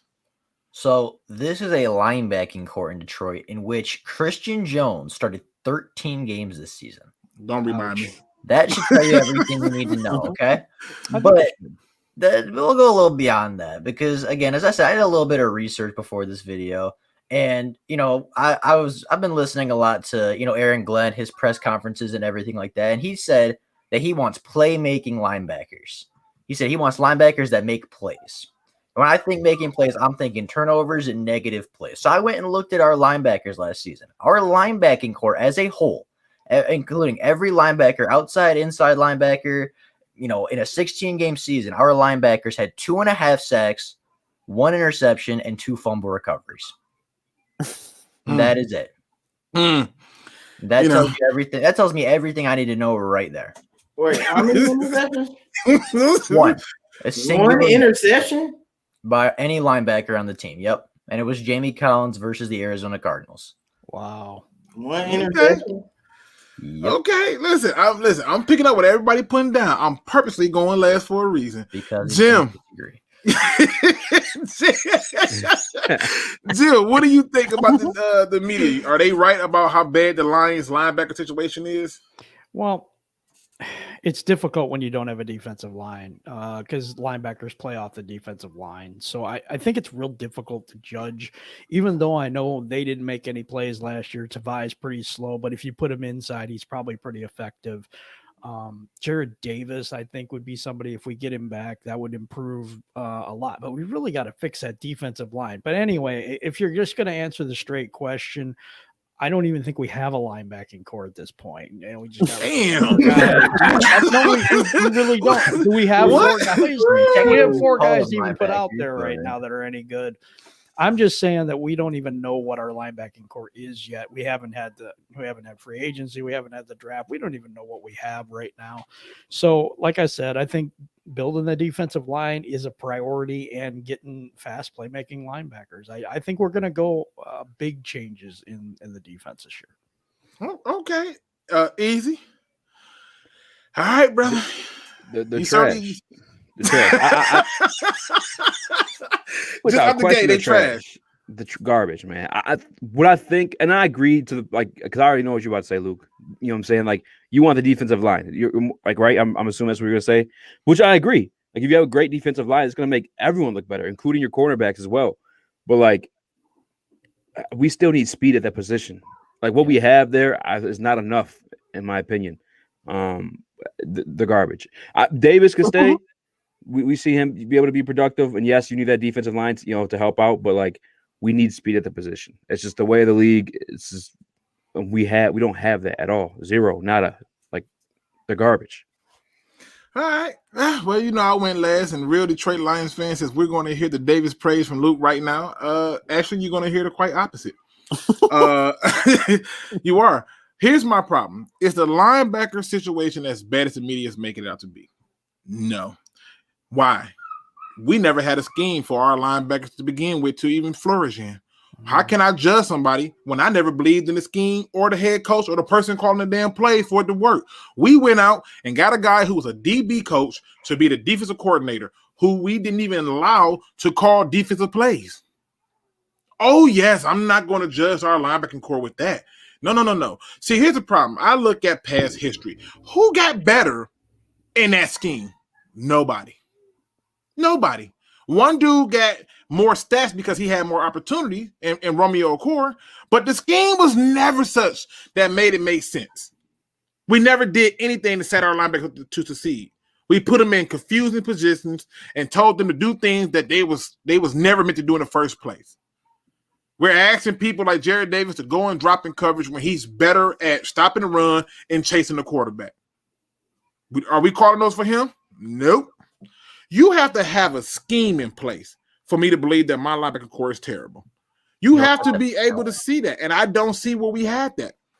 Do I think Christian Jones sucked? Yes, I saw him on every different level, on every different team, and he's always been meh, just always. But Jamie Collins, he was supposed to excel in this defense. He didn't, not in this scheme. No, he didn't. Jared Davis came off a really good season, then gets in this scheme, and he becomes non-existent. And so to me, I can't sit there and say anything to that fact about them or having any issues when it's not that bad. So let's go through process of elimination. We already got rid of Christian Jones. Amen. Right? He gone. Thank you. All right. So now you still got Collins, you still got Tavai, and you just have to really add a linebacker, at best, a linebacker, right? And your linebacker core is already improved. Why? You can bring Davis back and then add a linebacker. If you're going 3-4, you got your inside guys with Tavai and Collins. Your outside guys can be Davis and the rookie. and you're back in the game. It's not as bad as they think. We have way more glaring issues at way worse positions, in my opinion. That needs more help. I don't. Who's our safeties? If Tracy Walker go down, who's replacing him? Oh. I'll wait. Y'all want to go down? Who's replacing him? I'm just listen. If Jared Davis go down, you can still change your defense up with Tavai Collins and the rookie and be okay. Or you can say you can turn around. Stay with me. You can still turn around. You still got free agency. We ain't touched it. But there is nobody right now that you're going to tell me is replacing Tracy Walker if he go down. I mean, it's nobody replacing any of our better players per unit. We're not talking about our better player per unit. I'm just saying. We talking about what we got right now. Already terrible. And if I think me and you probably like Davis more than most people. But if we actually re-sign Davis and he goes down on top of everything, man, you're gonna have Tavai doing what he's not supposed to be doing. There's too much pressure on him, and we can't trust Jamie Collins to do anything. No, but stay with me though. Stay with me. Right now, our safeties is Tracy Walker and Harris. Ew. Hey man, driver safety. Hey, we're keeping a buck, man. This whole damn defense can go, man. Tracy a beast. I'm just saying, if we're going to do it, and you telling me that the linebacker core is just right now the linebacker core is Collins and Tavai, if we being technical. I mean that's okay. Listen, but it's Tracy Walker, and once you take him out the mix, who else? Richie Grant, because we're gonna draft him. Well, we better. Our whole defense is boo boo, man. We better. And I can't say that because it was such a poorly coached job. There was nothing that stood out to me in his coaching abilities, and it irritated my life. Now, with that being said, people, get those questions in. We're gonna take y'all questions right now because this is y'all time. Y'all ask us whatever y'all want. And have fun with it. This is y'all time to ask us whatever questions y'all can come up with. But while they're getting their questions together, man, listen, I just look at it like this. I went through this roster top to bottom, and I was like, yo, if Tracy Walker decided to sit out, we effed. Like, I'm not trusting Will Harris. Are you serious? Will Harris? No, bro. I mean, it just doesn't make sense. And to me, I just looked at it, and I was like, receivers come a dime a dozen. With this draft, you won't have no problems with that. No problems. Also, with this draft, you could get the right one linebacker and be good to go. So we got some questions coming in. Luke, what you think about the Lions schedule? I think the Lions schedule, based on opponents, without me knowing when we play them, but based on opponents, I see 8 wins. Just based on opponents. I do not. Does that include the 17th game for Denver? Say that one more time. Does that include their 17th game, which is rumored to be against Denver? Yeah, that'd have to be 8 and 9. Wait, are we doing the 17th game this year? I thought that was next year. No, it's this year. Oh, then we definitely getting our 8. We definitely getting our 8 to 9 wins. Then we play Denver. Yeah, well, that's what the rumor is, I believe. Yeah, that's the rumor. Yeah, I take it. Listen, I'm just going by the opponents, and to me, a lot of teams are retooling and adjusting and switching around, but the Falcons win, Browns win, 1 win from the Bears, that's 3, 1 win from the Vikings, 4, 1 win from the Packers, 5. The Cardinals, I think we beat the Cardinals. I mean, they ain't say he was gonna beat the Browns. I don't think we're beating. I think we beat the Browns. Cardinals, we not beating either one of them. I'm gonna tell you what. I'm gonna tell you why we gonna beat the Browns. I'm gonna tell you why. 'Cause I'm almost sure this is gonna happen. The NFL has a tendency of games that they think are not high-value games, playing them earlier in the year. We're going to play the Browns like week 2 or 3, right? Week 2 or 3. And the Browns, for some reason, always start off sluggish or strange. And I just see us playing them early on and getting a win. I'm sorry. I mean, but remember, I got yelled at for saying we were going to beat Kansas City well in advance, and we came close. Yeah, I mean, I understand how you thinking about earlier in the year sneaking up on them, but I watched it as much as I hate the Browns.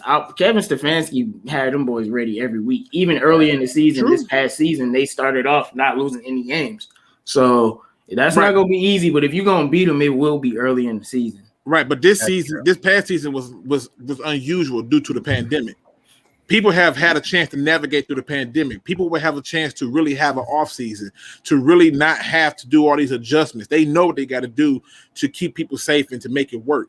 That's the difference. I think it changes the way because a lot of teams snuck up and had success because it came in at the right time. But I think the San Francisco 49ers is another team that you can add on my list for a win. The Bengals you can add on the list for a win. Eagles is a win. I think we sneakily beat one of these two teams. We're either going to end up beating the Steelers or the Rams. It's one of those two. I don't know who, but we're beating one of them. I still got us winning 8 games. Sorry. Luke, you off the red pill or the blue pill? I'm on that red one. Listen. It always sounds crazy. It always sounds crazy until it happens. I'm just telling you. Hey, it ain't even about it always sounds crazy until it happens. I'm looking at these teams, man. Like, yeah, okay. No, miss. I don't know. I'm sweating. No, I don't know what you said. The Steelers or the Rams? I said we're gonna beat one. Listen, we always beat one team we ain't supposed to. I don't know why. I don't think it's gonna be that team. I think if anything, you best going with Arizona, but I don't think we beating Arizona. Steelers got cap issues. They may not be able to keep. Steelers about to be. They gonna win at least 10+ games next year. Connor gone. I'm just saying that defense is still there. We don't even know what we're going to have next year. I might need one of them red pills, man. Oh, no, man.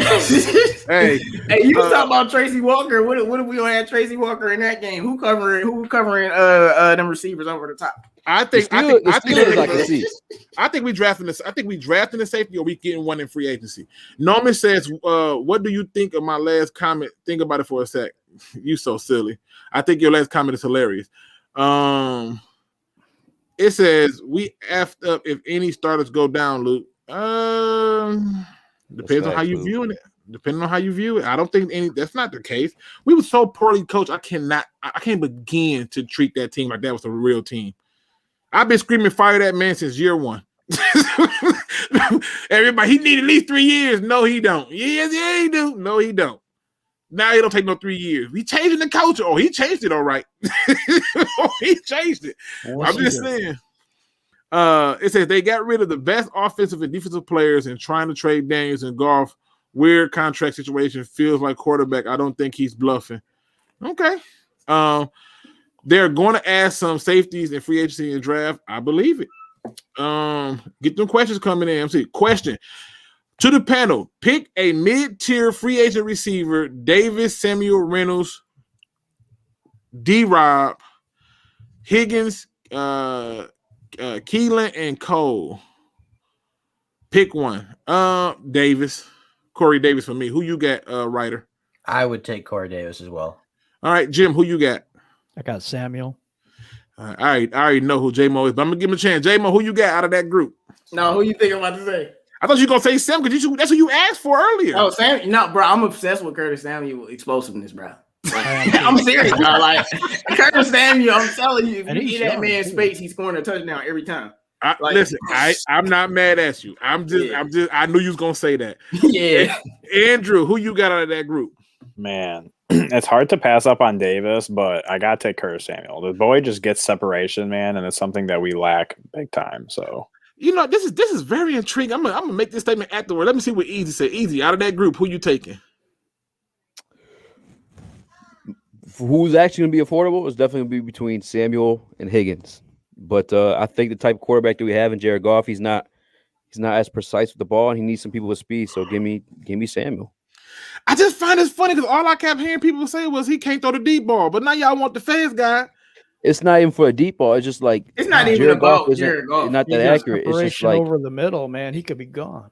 It's just like that man is so explosive. If you put him on the field with DeAndre Swift and then TJ Hawkinson, it don't matter what Jared Goff doing almost.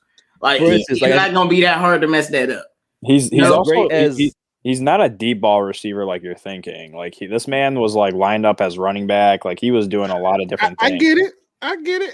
Listen, I'm picking up what y'all putting down. I'm just shocked that most of y'all went that route. I think everything Samuels can do, Corey Davis can do. Corey Davis to me in college looked like a baby Terrell Owens. He was bullying people. And then he got over there in Tennessee and it was like we running first. And he was like, oh, you want me to block? like, oh, that's That's different. We won't even. I be able to mean, afford man, him, I though, know how much you like about Corey Davis. You've been talking about this man for years, but Yeah. hey, Curtis Samuel, a bad brother, dog. I'm not Corey knocking Davis- I'm just telling you, man. Corey Davis for sure better than Samuel, but we just can't afford him. I don't think we're gonna be able to afford him. Well, what can I say? I'm just saying, man. I'm not knocking what y'all saying. I'm just shocked. It says, Luke, let's say Dan Campbell and the staff front office don't succeed here. Will you still applaud them for their efforts at least? What was the effort?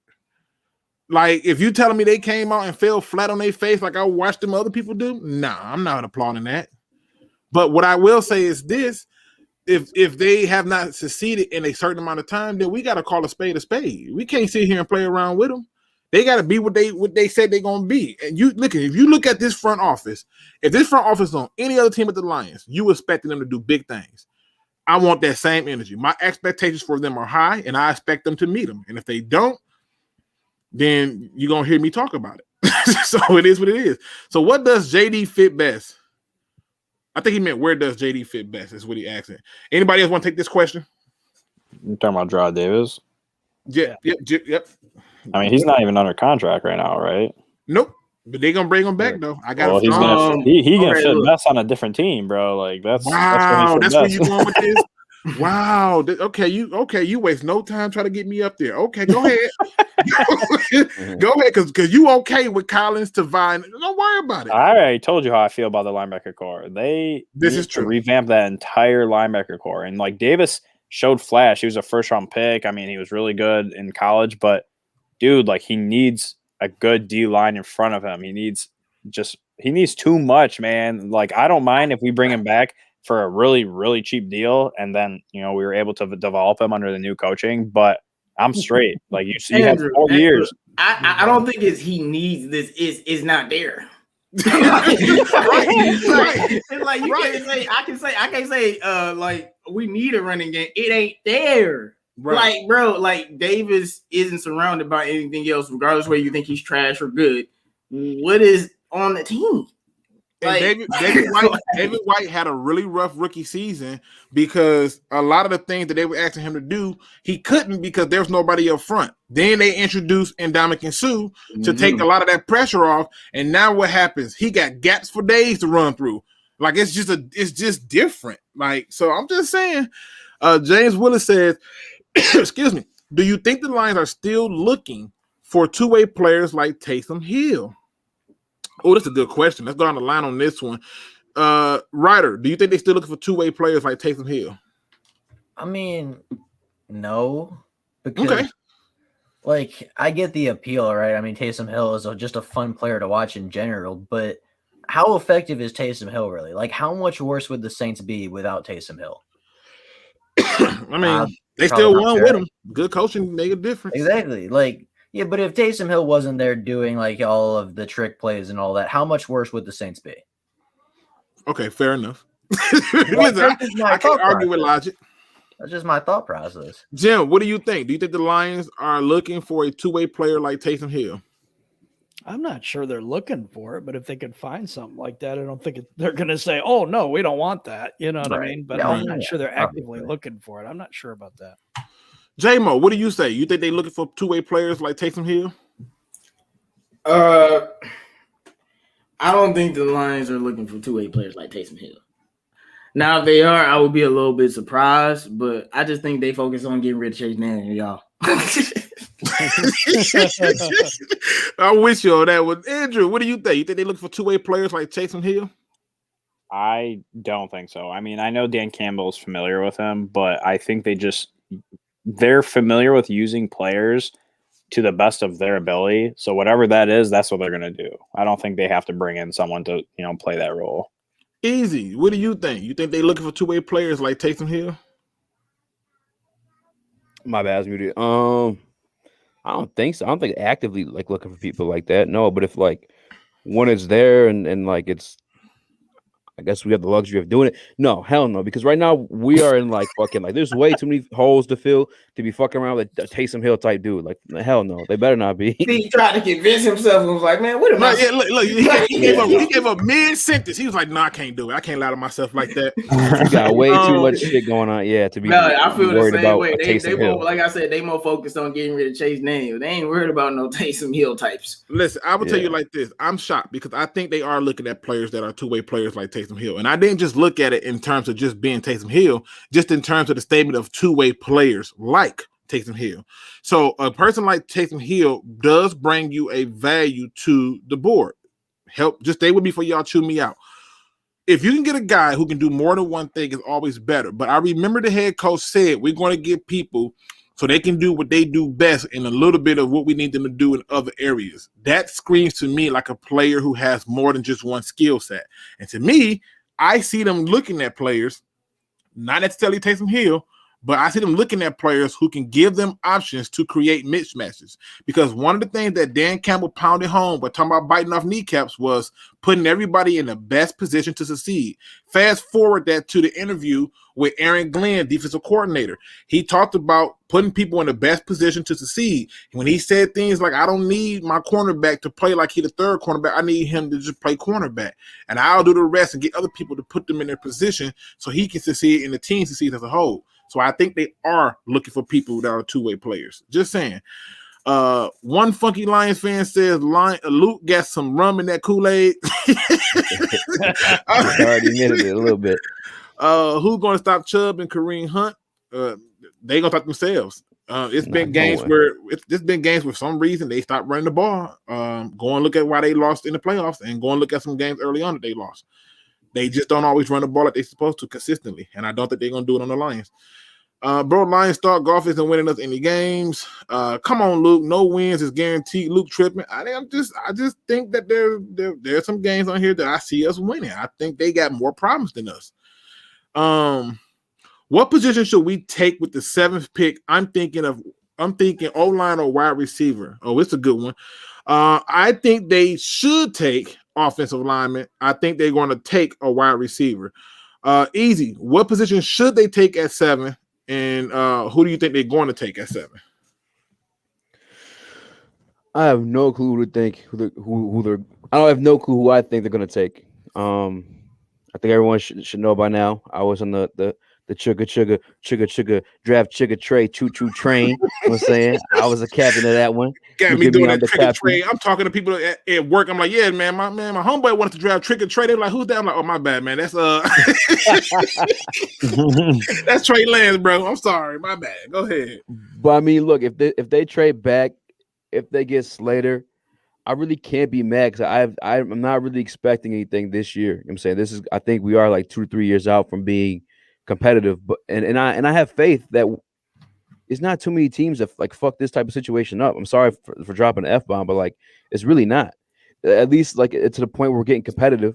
You know what I'm saying? Like we have like 4 first-round picks these next 2 years, 5 in the next 3 years if you want to consider like this year too. Like I can't think of too many teams that fuck that up. I really can't. So if we don't take the quarterback, I'm not mad. If we trade back, I'm not mad. I just really don't think that there's a way you could fuck this up. I'm happy with what we got for Stafford. I think it set us up for like a long-term, situation that I'm happy with. Okay, Pride Time B, shout out to him. Make sure you check out his channel. He says, Luke, you going crazy.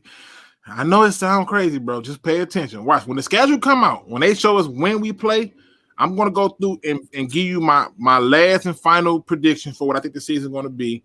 I also predicted before the season started that we were going to be a top 10 pick. And I remember I got called crazy then. And I said, Patricia, not finna do nothing different. We finna be a top 10 pick again. And we picked 7. So it sounds crazy. We're going to see how crazy it is if it happens. Luke swallowed all the pills. Not all of them.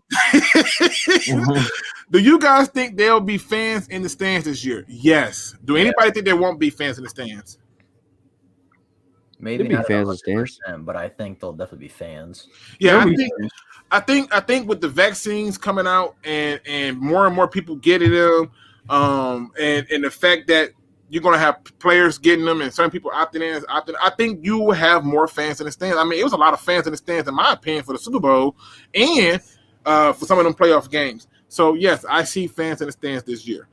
Golf is going to get massacred in Detroit. Could be. Luke off the snowfall pills. I love that TV show, but I'm not. I just started watching it, bro. And I was up till 4 a.m., bro. Oh, what season are you on? What season? No, it messed up my entire day. I ain't getting no sleep that day. I was up till 4 a.m. I'm like, bro, I can't cut it off. I'm like, I'm at the beginning. I'm like, I can't cut it off. Help me. Hey, it started out strong. I give them their props. They started out strong. I definitely heard that they started out strong, and then Look, they're like, Luke crazy. I think Luke don't get crazy. Let me see. Luke don't come back like, well, I was wrong, people. We only won 4 games. Hey. Hey, I'm saying. Peter says, I wanted him fired after that Jets game. I was so infuriated. Let me see. I'm going down the list. What is the percentage of Lions trading back? Oh, that's a good one. I'm gonna go first on this one. I honestly think the percentage of us trading back is about 80%. What say you? Starting off with you, Andrew. What say you? What percentage are you thinking we gonna trade back? I got us at 80. I feel like it's gonna be around 50. I actually originally wanted to say 80, but then I was like, man, I could see teams really moving up to get them quarterbacks. Like, there's 4 quarterbacks that are gonna go around top 8, top 7 picks, and there's gonna be that team that's willing to move up. So odds are high. Okay. Listen, what say you, Ryder? What percentage are you giving them to trade back? I'd say 75 because I think there's a lot of talent, obviously, at the top of the draft. But, obviously you can't trade back if nobody's wanted to trade up with you. So I think if somebody wants to trade up, then we'll trade back. But obviously you can't trade if there's no partner to trade with. And keep in mind that Denver won a quarterback, right? And Denver won a quarterback, and even though that the Panthers are sitting there at 8, they would not have a problem jumping ahead of them. The 49ers won a quarterback. There are people who, when you're getting phone calls for Chase Daniel, that means you're in a good situation. Yeah, that means Brad Holmes got some sales experience right there. Jim, what percentage are you giving them to trade back? I'm a lot lower than you guys are. I'm about 30%. That ain't bad. That's still fair. I ain't mad at that. Because I think it's really hard to make a trade like that. And also Cincinnati's sitting there a little higher than us. And not sure that they won't try to jump us if they think that we want a quarterback as well. See, Cincinnati won't move because Cincinnati understand that their quarterback just lost himself and got hurt. Like, y'all, it's a video, and I think I sent it to Easy. No, and I think I sent it to you too, where Joe Burrow had this whole thing where he's like, I'm still trying to learn how to slide. So, bro, it's the funniest thing I ever seen. He was so awkward with his slide. I was like, bro, that's terrible. I would be utterly shocked if they don't. But you know what's funny about that narrative though? He learning how to slide, but where did he get injured at? But that's my point. I don't think they're going to trade their pick because they're going to be able to get one of the top 3 tackles right there. Yeah, because Joe Burrow got injured in the pocket, knee cartilage destroyed. They need to be. Man, I swear I'll tell Cincinnati to trade me, bro. I'd be like, I'm gonna work my way back, but like when I get back, I am not playing, bro. I'm just saying. So what percentage are you giving them, J-Mo, for a trade back? I'm closer to like Jim. I'm in that 30 to 40% range, but I'll say about 40%. I wish they would trade up, but I really think a team is gonna want that quarterback. But if guys like Jamar Chase or Pitts or Sweetwell or however you pronounce that guy's name are there, I don't think the Lions are going to go anywhere unless that package is just that good. I agree. Easy. What percentage are you giving them? I'll probably say like 67%. Like, I'm surprised you're so high. I'm respecting that. Go ahead. Yeah, just because like if the guy isn't there, there's way too many holes in this team. There's so many damn holes in this team. And if you're truly like trying to compete this year, you're gonna have to. You're gonna have to trade back that pick to what you just say. What you just say, boy? Bro, I was just talking to you. And you're like, nah, man, you got all those picks next year and the year after. We definitely have that. But if their goal is to compete this year, like if they truly want to compete this year, then yeah, you're gonna have to collect more picks. But like long term, a philosophy that I like is taking the quarterback and having that cap space available after you have these next 2 drafts. But I mean, I can see him trading the pick. You know what I'm saying? Especially if the quarterback they do want isn't there. Okay. Look. James Taylor said the Steelers are getting worse, not better. They are close to a rebuild themselves. I'm just saying. We gonna sneak up on one of them. I don't know who. I just don't know who. Let me see. D. Williams, shout out to him. He says, Roundtable, what's your opinion on Kellen Mond as a quarterback prospect? Okay. I tried to say this for a video, but I'm going to tell you. It's an absolute no for me. Because Kellen Mond has to be in what I call a Dak Prescott situation. Perfect system, perfect everything. The one thing about Kellen Mond that irritates me is when he's on, he's hot. But when you start disrupting that pocket, I feel like what I've seen on film is he sometimes forget mechanics and just throw the ball. And I don't want that. I don't. So for me, I'm out on Kellen Mond. Unless you telling me he real late. I'm out on him. What did anybody else check out any film on Kellen Mond out of the Aggies? Help me. No. I'm having a hard time. A random QB who I think is very developmental, but I like is Sam Ehlinger though. Yeah, that's from Texas. Yeah. Okay. He's a playmaker, but he needs some work. But anybody else got anything on Kellen Mond? No. I don't know. This is late. You say you saying if it's a late round pick? Yeah. Well, I know you're gonna be different because you want Trigger Trey, so you already got Trigger Trey on your board. But I just don't want him. I don't want him at 7. It says Goff had a way better squad around him and one of his best offensive minds that read the defense for him pre-snap. Seriously, did you ever wonder why they always were at the line before the mic was off? I think you're telling somebody in the comments. Probably. I saw a question mark, so I went with it. But he's not wrong. If the I was price about to is say right, that's what I've been saying. People call me a hater. If the price is right, DN help and Carlos Dunlap year, yay or nay? I'm gonna say nay because you still have yet to see what the guy you drafted from Ohio State done, and you still forget we got Brian who's going to have a chance to prove himself, and Julian Accor who's going to have a chance to prove himself. We clearly can't have nice things just hoping for some help this offseason. I'm picking up what you're putting down. Let's see. Will the price go up for Corey Davis in free agency? Yes. I think the price will go up for him. Anybody disagree with that? Nope. Anybody agree? Yeah, I agree. with that. Stats for Goff this season: touchdowns, yards, interception. If I have it my way, 3,000 yards, 28 touchdowns, 10 interceptions. If he got 3,000 yards, we run the ball first, and I'm happy. Anybody else want to put a prediction? Pass the ball. True.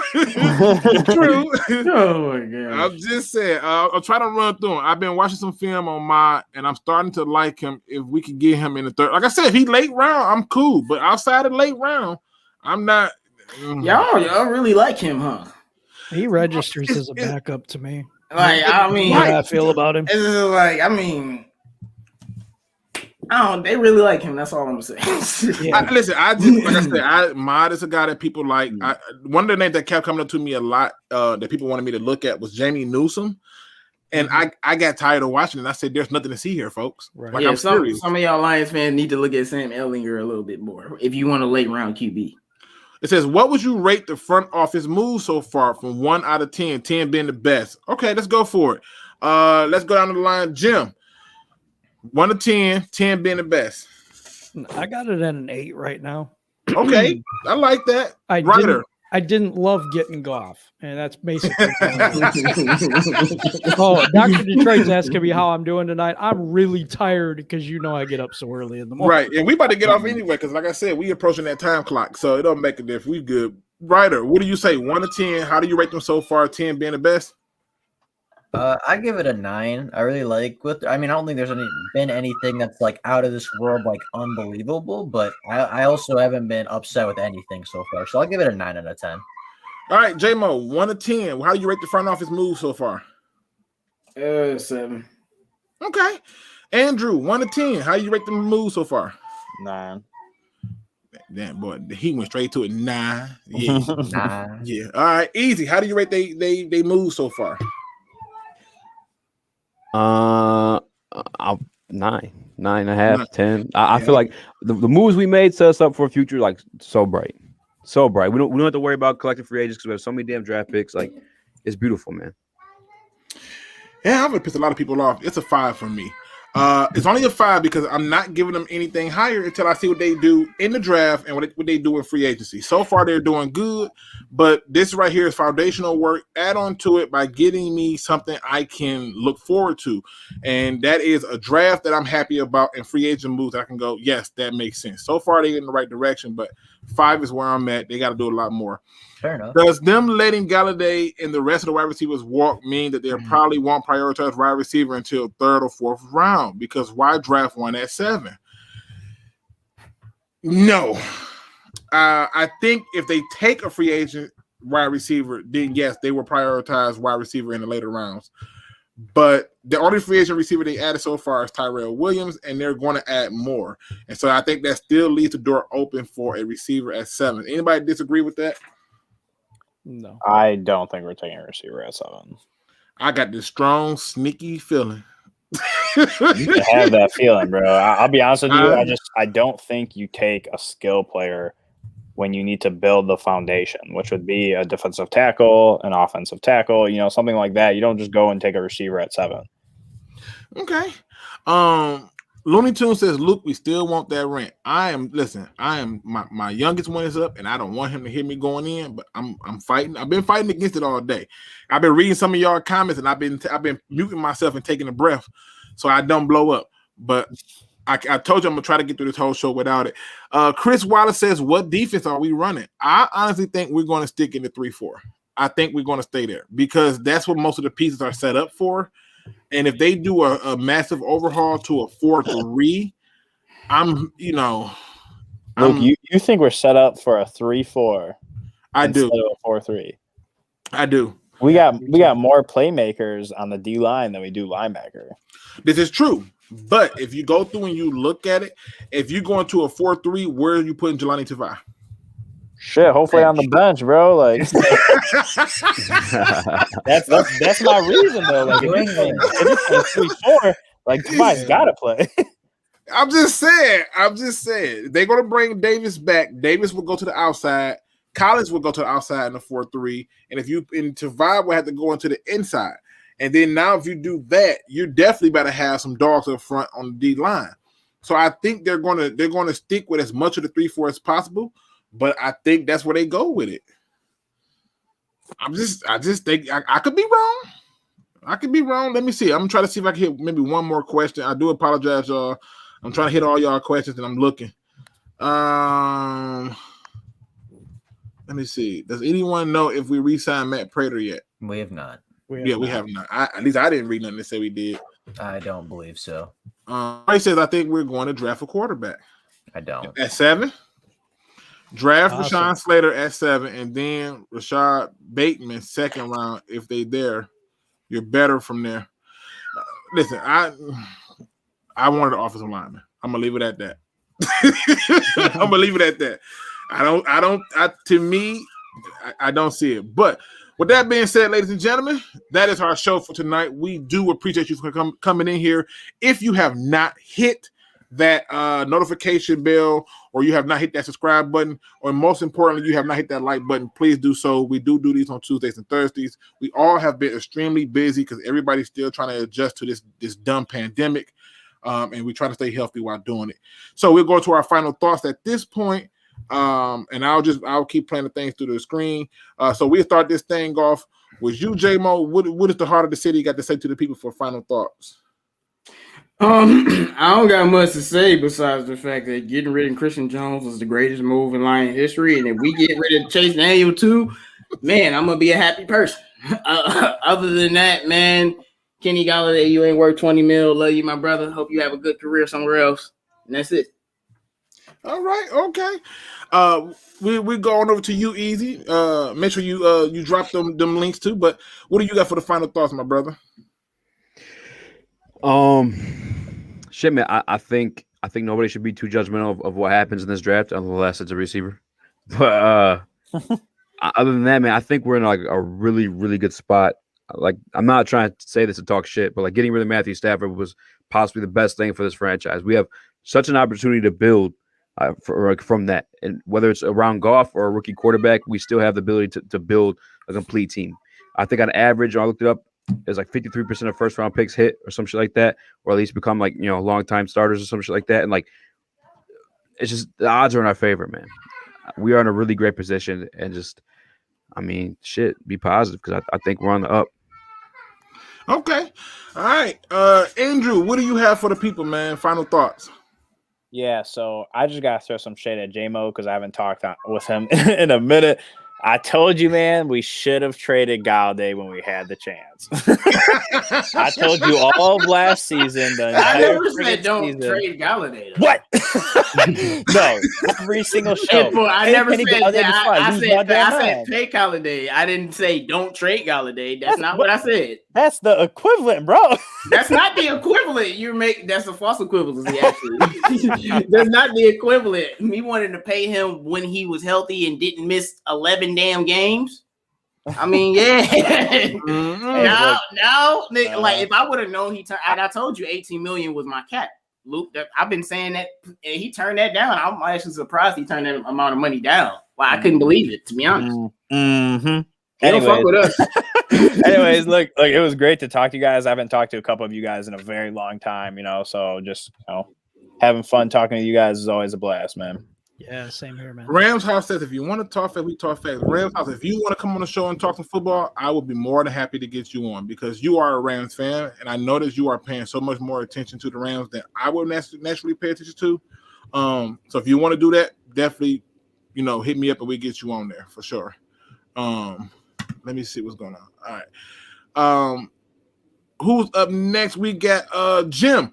What do you have for your final thoughts, good sir? Well, I'm optimistic. I really am. I think this new coaching staff and the new brain trust, I believe in what we're doing. And we haven't even seen a team yet to be negative about, you know what I mean? So, I mean, we might not be the best next year. I'm not giving us more than 6 wins next year at this point, but I don't know what we're going to build yet. But I'm really excited about the 2 first-round draft picks that we acquired. I am happy that we are going to be building through the draft. I'm really hoping we don't take on big money contracts or anything like that. But I think the future, I'm with easy on this one. I think the future looks bright. Probably not next year, but I'm giving it a couple, maybe 3 years, and we're looking good. Thanks for everybody that's in the chat. Shout out to Dr. Detroit, rocks with us all the time. Thank you, man. Yes, but just really appreciate everybody being here and rocking with us tonight. I haven't been here in a minute, so I really appreciate everybody on the panel too. Thank you, man. All right. And as always, man, it's always a pleasure when we do these. Ryder, what are your final thoughts? Well, first off, big thanks to all the people coming in. I think we averaged like 100 people. 105. 105. That's a lot, man. That's a fantastic turnout, fantastic show up for the round table. I know I enjoy talking Lions football every single time I get the chance. If I could be so selfish, I am only 110 subscribers away from the big 1,000 goal. So if any of you have not subscribed yet, I would be greatly appreciative if you would subscribe to me. Or anybody else on the panel, anybody in the DSA. I think I speak for all of us when we say we really appreciate when people help us out. So that's all I got. Now, Rams House, I am on Twitter. It should be linked in the description. And I am on Instagram, although I will respond on Twitter faster than I do on Instagram because I have gotten messages from people on Instagram saying that they were like Beyonce and that they need money because they was broke and stuff like that. And so I'm just like, that's just weird. So definitely hit me up on Twitter if you got it. But if you don't, shoot me up a message on Instagram so I can know what's popping. Good people, I like to end every show on a good note. Start off with thanking all the people from the DSA for joining the panel and talking some sports. It is always a pleasure, man. It's always fun to do this and to get together and talk sports. I knew this was going to be one of them days where people want to hear what's going on because it's the Lions and we are Lions fans and we love our team. And so, like I said, I got to end it on a good note. I got to. Today's quote comes from Socrates, at least that's what they claim. It says the secret of change is to focus all of your energy not on fighting the old, but building on the new. See, this is the thing I want to bring up with this, because too often we are talking about whether the Lions are in a rebuild or retool or renovation or just a build. The bottom line is we're thinking these things because we're too focused and got too much energy directed towards the old. It is time to put our energy towards the new. We need solutions, people, and we need those solutions to be directed in ways that can help things get better. And it don't just apply to football, it applies to you. There are going to be times in your life where you're going to question what you did because people are going to look at your past. But if you allow your past to define you, then let yourself be considered defined. In my case, I choose to take the latter and make sure that not only do my past not define me, but that my future rewrites my history. With that being said, ladies and gentlemen, make sure you hit that like, subscribe, notification bell, and as always, don't be no chump. Please do your research. We are out.